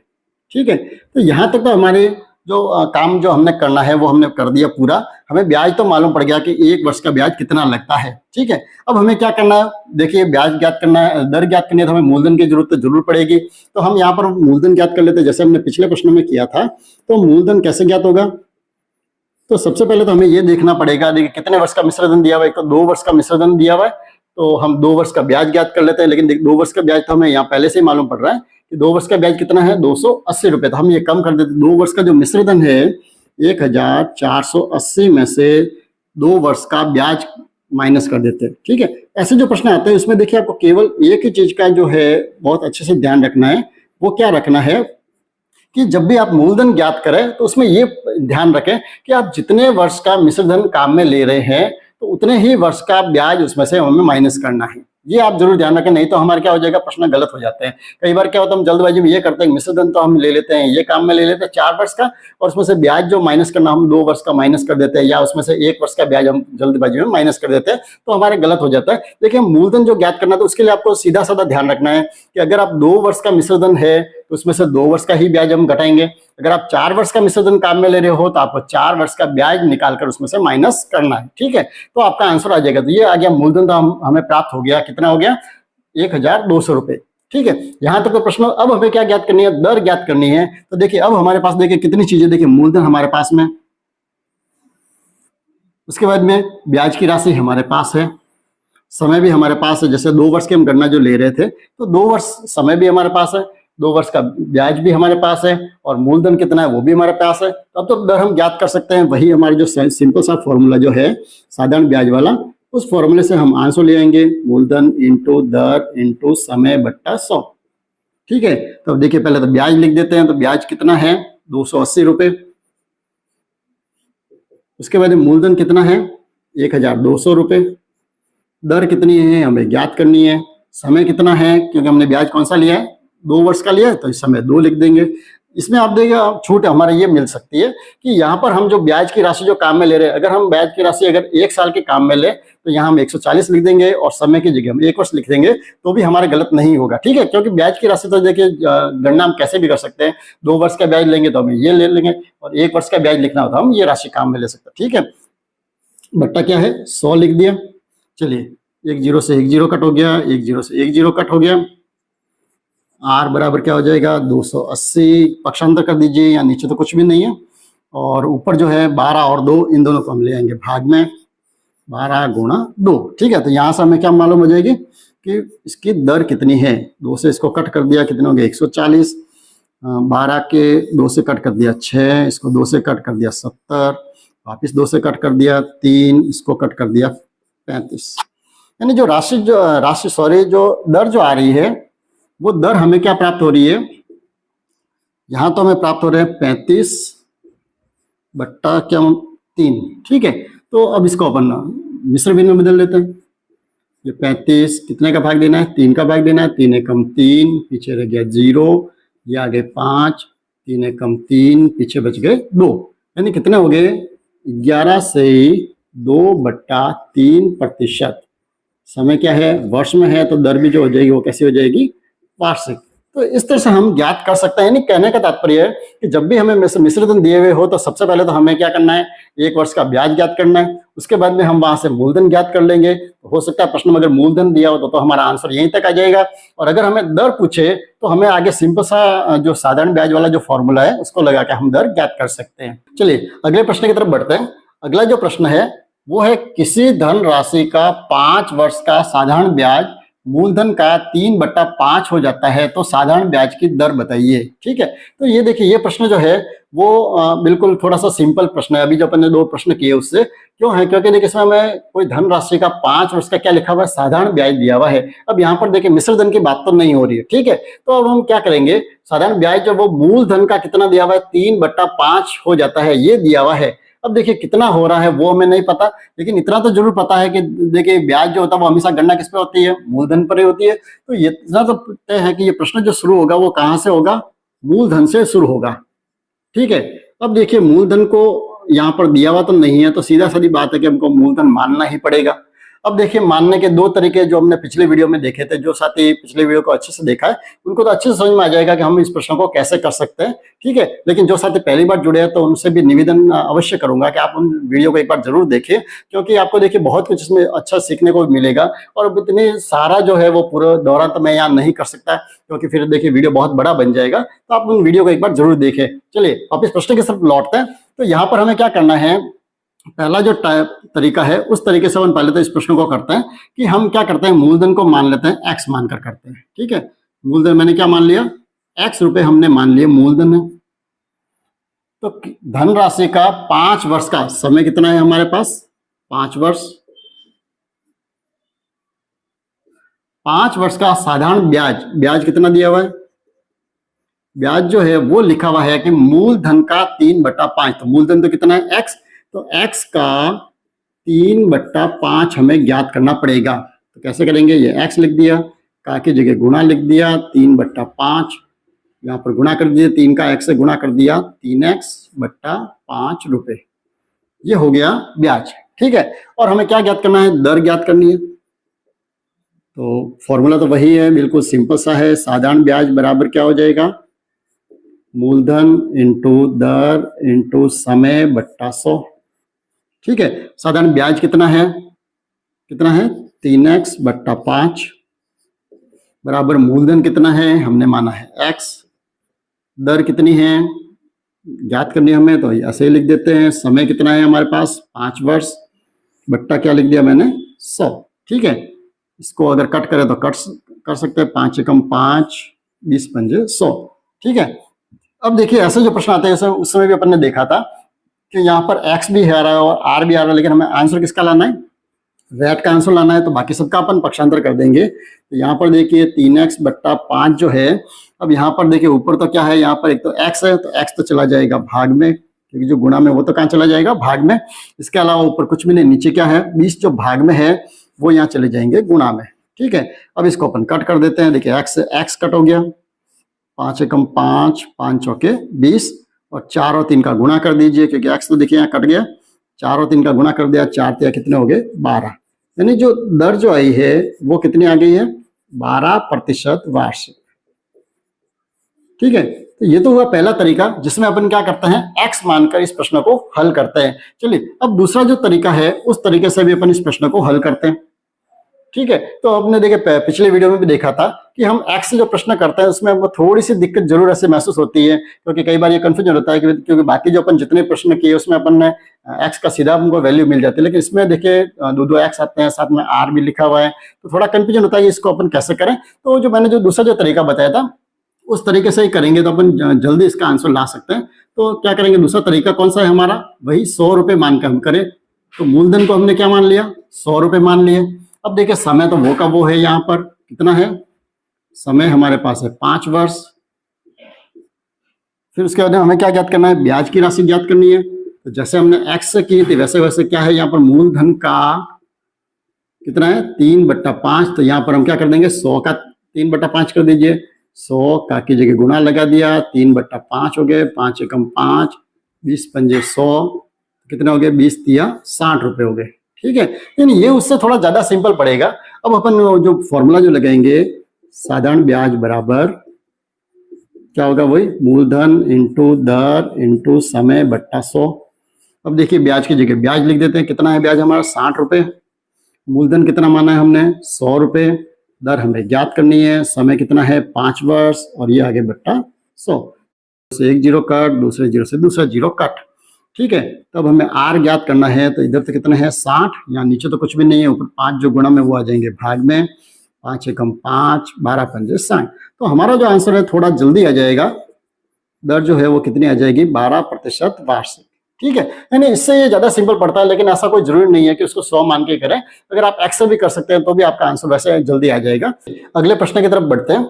अगला जो प्रश्न है वो ये है कि किसी राशि पर 6% वार्षिक दर से 3 वर्षों तथा 4 वर्षों का प्राप्त साधारण ब्याजों का अंतर 150 रुपए हो तो वह राशि ज्ञात कीजिए। ठीक है, अब यहाँ पर देखिए हमें क्या ज्ञात करनी है, वही राशि ही ज्ञात करनी है शुरू में, यानी हमें मूलधन ज्ञात करना है। इतना तो तय हो गया है, क्योंकि यहाँ पर देखिए साधारण ब्याज जो वो नहीं दिया हुआ, लेकिन उनका अंतर दिया हुआ है, यानी ये लिखा हुआ है कि 3 साल में जो ब्याज प्राप्त हो रहा है और 4 साल में जो ब्याज प्राप्त हो रहा है, उन दोनों का अंतर जो है, यानी वो ब्याज जो बढ़ रहा है वो कितने रुपए बढ़ रहा है, 150 रुपए वास्तव में बढ़ रहे हैं। तो हमें ये पता लगाना है कि भाई मूलधन कितना है, यानी कितने मूलधन पर हम अगर 3 वर्ष का और 4 वर्ष का साधारण ब्याज ज्ञात करें तो उसका अंतर जो आना चाहिए वो कितना आना चाहिए, 150 रुपए आना चाहिए। तो हम देखिए पहले तो सिंपल सा क्या करेंगे, वही हमें प्रश्न की शुरुआत तो हमें कहां से करनी पड़ेगी, मूलधन से ही करनी पड़ेगी। तो हम क्या करेंगे, मूलधन को x मान लेते पहले। ठीक है, चलिए तो अब x अब हमें क्या दिया हुआ साथ में, देखिए एक तो लिखी हुई है दर, लिखी हुई है दर कितनी है, 6% दी हुई है, और समय कितना दिया हुआ है, 3 वर्ष। तो पहले तो हम क्या करते हैं, 3 वर्ष का साधारण ब्याज ज्ञात कर लेते हैं। तो फॉर्मूला तो कौन सा है, वही साधारण ब्याज बराबर क्या होता है, मूलधन इंटू दर इंटू समय बट्टा 100। ठीक है, तो मूलधन कितना है x, दर 6 है और समय कितना है 3। ठीक है, अब यहाँ पर देखो कट होते हैं तो इनको कट कर देते हैं, ये 2 से कट हो जाएंगे, 3 दूनी 6, 50 दूनी 100। ठीक है, आगे कट नहीं हो रहा तो इसको गुणा कर दीजिए, 3 का 3 से गुणा कर दिया 9, 9 का x से कर दिया 9x बट्टा 50 रुपए। ये तो आ गया, क्या आया, 3 वर्ष का साधारण ब्याज आ गया। अब ऐसा कैसा 4 वर्ष का भी निकालना है हमें, तो हम 4 वर्ष का साधारण ब्याज ज्ञात कर लेते। ये तो कितने वर्ष का है, 3 वर्ष का साधारण ब्याज, और अब हम क्या ज्ञात कर रहे हैं, 4 वर्ष का साधारण ब्याज। 4 वर्ष का साधारण ब्याज कितना होगा, मूलधन तो वो का वो x, दर भी वही 6, और समय जो है 3 की जगह कितना हो जाएगा, 4 वर्ष बट्टा हो गए 100। ठीक है, 4 एकम 4, 25 चौके 100। यहाँ पर आ गए हैं x को 6 से गुणा कर दिया, 6x बट्टा 25 रुपए। ठीक है, तो ये दोनों ब्याज आ गए, 3 वर्ष का ब्याज भी हमने ज्ञात कर लिया और 4 वर्ष का ब्याज भी हमने ज्ञात कर लिया। ठीक है, अब क्या कह रहा है, दोनों ब्याजों का अंतर। तो अंतर तो हमें सीधा दिख रहा है कि 4 वर्ष का ब्याज वो ज्यादा होगा और 3 वर्ष का ब्याज जो होगा वो कम होगा। तो इस ज्यादा में से हम कम को माइनस कर देते हैं, यानी हमें क्या करना है, 6x बट्टा 25 में से 9x बट्टा 50 इसको करना है माइनस। तो दोनों का अंतर जो होना चाहिए वो अंतर कितना होगा, प्रश्न में लिखा हुआ 150, तो यहाँ हम क्या लिख देंगे, 150। अब इसको हम सॉल्व कर देते हैं। देखिए भिन्न में है तो हमें इसका एलसीएम लेना पड़ेगा। 25 और 50 कितना आएगा इनका, देखिए करके देख लेते हैं। 25 और ये 50, पहले 2 का भाग दे दिया, 25 में पूरा पूरा नहीं जाएगा, 50 में कितनी बार, 25 बार, 5 का भाग दे दिया 5 बार, इसमें भी 5 बार, वापिस 5 का भाग दे दिया 1 बार और 1 बार, यानी इनका लघुत्तम संभाव्यता जो आ गया वो कितना आ गया, 2 पंजे 10, 10 पंजे 50। ठीक है, बस सीधा ही पता चल रहा है कि 25 और 50 का लघुत्तम संभाव्यता कितना आएगा, 50 आएगा। लेकिन फिर भी देखिए हर चीज को करके देखने में सही रहता है, क्योंकि कुछ बच्चे ऐसे भी होते हैं जो उनको सही समझ में नहीं भी आया कि मैं सीधा यहाँ 50 क्यों लिख रहा हूँ। ठीक है, तो अब ये देखिए यहाँ पर हम भाग दे देते हैं। 25 का भाग 50 में कितनी बार जाएगा, 2 बार। 2 का गुणा हम 6x से करेंगे, कितने हो जाएंगे, 6 दूनी 12x, माइनस इधर 50 का भाग 50 में 1 बार, 1 को 9x से गुणा कर दिया, कितने आगे 9x बराबर 150। ठीक है, अब इसको सॉल्व कर देते हैं। देखिए 12x में से 9x माइनस कर दिए, कितने बच गए, 3x बट्टा 50 बराबर 150। ठीक, अब हमें क्या ज्ञात करना है, x की वैल्यू ज्ञात करनी है। तो x बराबर क्या हो जाएगा, पक्षांतर कर देते हैं सारों का।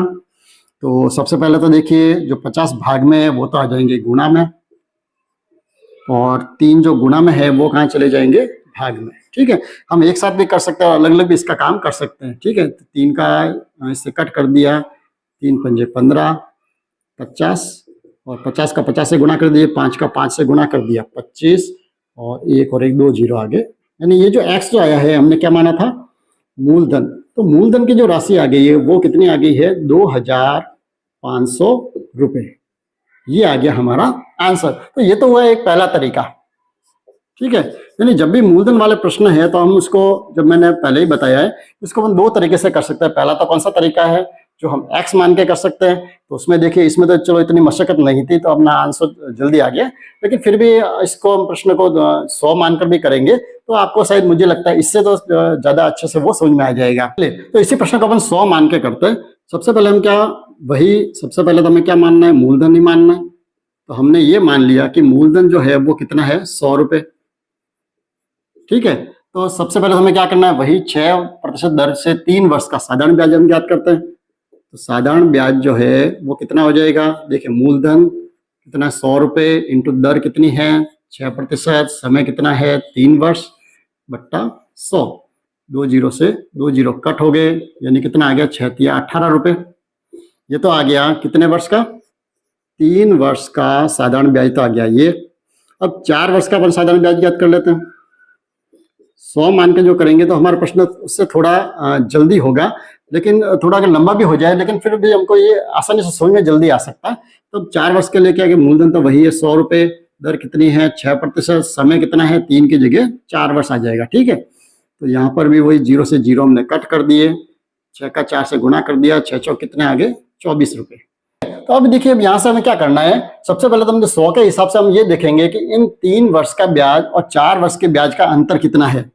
तो हम ये देख लेते हैं कि इन ब्याजों का अंतर कितना है। ब्याज का अंतर कितना आ रहा है, देखिए 3 वर्ष का तो आ रहा है 18 रुपए और 4 वर्ष का कितना है 24 रुपए, यानी जो अंतर है वो कितना आ रहा है, 24 में से हम 18 को माइनस कर देते हैं, पीछे कितने बच गए 6 रुपए। तो 6 रुपए का अंतर आ चुका है। अब देखिए, अब इस प्रश्न को हम कैसे करेंगे, वही देखिए जो हमने लाभ हानि वाले जो चैप्टर जो किए थे उसमें हमने ऐसे प्रश्न बहुत सारे किए थे। जब हमने 100 रुपए मानकर प्रश्न की शुरुआत की थी, क्रय मूल्य को 100 मानकर हम प्रश्न किए थे, और जैसे प्रश्न की भाषा कहती है वैसा हमारा आंसर आया था। और फिर हमने ज्ञात और अज्ञात करके हमने एक एक नियम से भी इस प्रश्न को हल किया, और दूसरा जो है अनुपात से भी हम इस प्रश्न को हल कर सकते हैं। तो जो भी आपको सिंपल लगे उस तरीके से, पहले तो देखिए सीधा मैं अनुपात से ही कर रहा हूँ इस प्रश्न को। जैसे यहाँ पर दिया हुआ क्या है, ब्याजों का एक तो अंतर दिया हुआ, ये तो हमें ज्ञात है, और हमें क्या करना है, हमें यहाँ पर देखिए राशि ज्ञात करनी, मूलधन हमें ज्ञात करना, ठीक है। तो मैं इसको अनुपात से कर रहा हूं प्रश्न को। तो पहले तो हम कौन सा अनुपात लिखेंगे, जो हमने 100 रुपए मानकर किए उसके हिसाब से हम लिखे। तो ब्याजों का अंतर कितना है, 6 रुपए अंतर आ रहा है। कितने रुपए का अंतर आ रहा है, 6 रुपए का अंतर आ रहा है। कब आ रहा है, जब हमारा मूलधन कितना है 100 रुपए, हमारा मूलधन कितना है 100 रुपए। तो अब हमें ये ज्ञात करना है वास्तव में, देखिए अंतर कितना है, ब्याजों का अंतर है 150 रुपए। 150 रुपए अगर अंतर है तो मूलधन कितना होगा, इसकी जगह में लिख देते हैं x, ठीक है। तो सीधा आंसर आ जाएगा, अनुपात में लिख दीजिए 6/150, इधर मैंने लिख दिया 100/x, ठीक है। अब वज्र गुणा कर दीजिए, x का 6 से गुणा कर दिया, ये तो कितने हो गए 6x, इधर 150 का 100 से गुणा कर दीजिए, ये 150 गुणा 100। तो x की जो वैल्यू आ जाएगी वो कितनी आ जाएगी, 150 को 100 से चाहे तो गुणा करो या ऐसे ही लिख दीजिए तो भी चलेगा, बट्टा क्या लिख दिया हमने 6, जो गुणा में तो वो आ गए भाग में, ठीक है। अब इसको कट कर देते हैं, 6 कम 6, 6 दूनी 12, पीछे बच गए 3, 6 पंजे 30।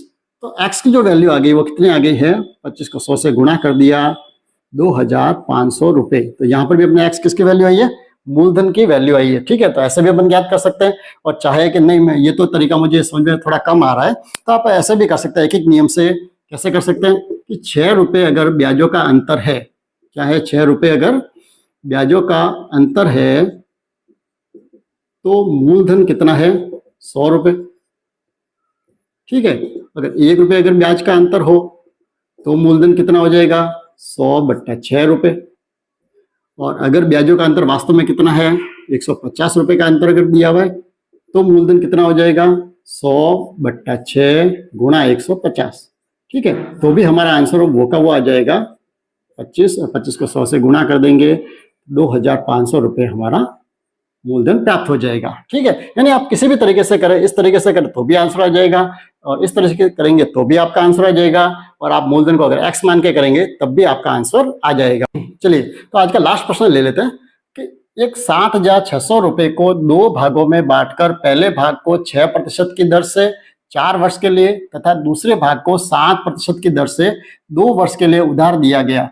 दोनों स्थितियों में अगर ब्याज की राशि समान हो तो दोनों भाग की राशि ज्ञात कीजिए। ठीक है, ये बहुत ही अच्छा प्रश्न है। मुझे नहीं लगता कि इससे अच्छा जो कठिन प्रश्न है या इससे अच्छा प्रश्न है आपके कंपटीशन एग्जाम में आ सकता है। ठीक है, अगर आपने इस प्रश्न को अच्छे से समझ लिया, हल कर दिया, तो मुझे नहीं लगता इसके बाद में आपके कोई भी प्रश्न ऐसा अच्छा बचेगा। चलिए तो प्रश्न की तरफ लौटते हैं। यहाँ पर देखिए क्या दिया हुआ है, 7,600 रुपए, यानी कुल मूलधन तो यहाँ पर दिया हुआ है। मूलधन तो कितना दिया हुआ है, 7,600 रुपए। ठीक है, अब यहाँ पर इस मूलधन को उसने दो भागों में बांट दिया है। तो पहला जो भाग है उसको अपन मान लेते हैं। सबसे पहले तो क्या करते हैं, पहला जो भाग है, क्योंकि यहाँ आप देखिए 100 मान के तो हम इसको नहीं कर सकते, इस प्रश्न को तो x मानकर ही आपको करना पड़ेगा। तो पहला भाग तो हमने क्या मान लिया, x रुपए। तो दूसरा भाग जो है वो कितने हो जाएगा, दूसरा जो भाग है, क्योंकि दोनों कुल मिलाकर तो राशि कितनी है, 7,600 रुपए है, तो उसमें से हम x घटाएंगे तो ये हमारा दूसरा भाग हो जाएगा, यानी 7,600 रुपए माइनस x। ठीक है, ये दूसरा भाग हो गया।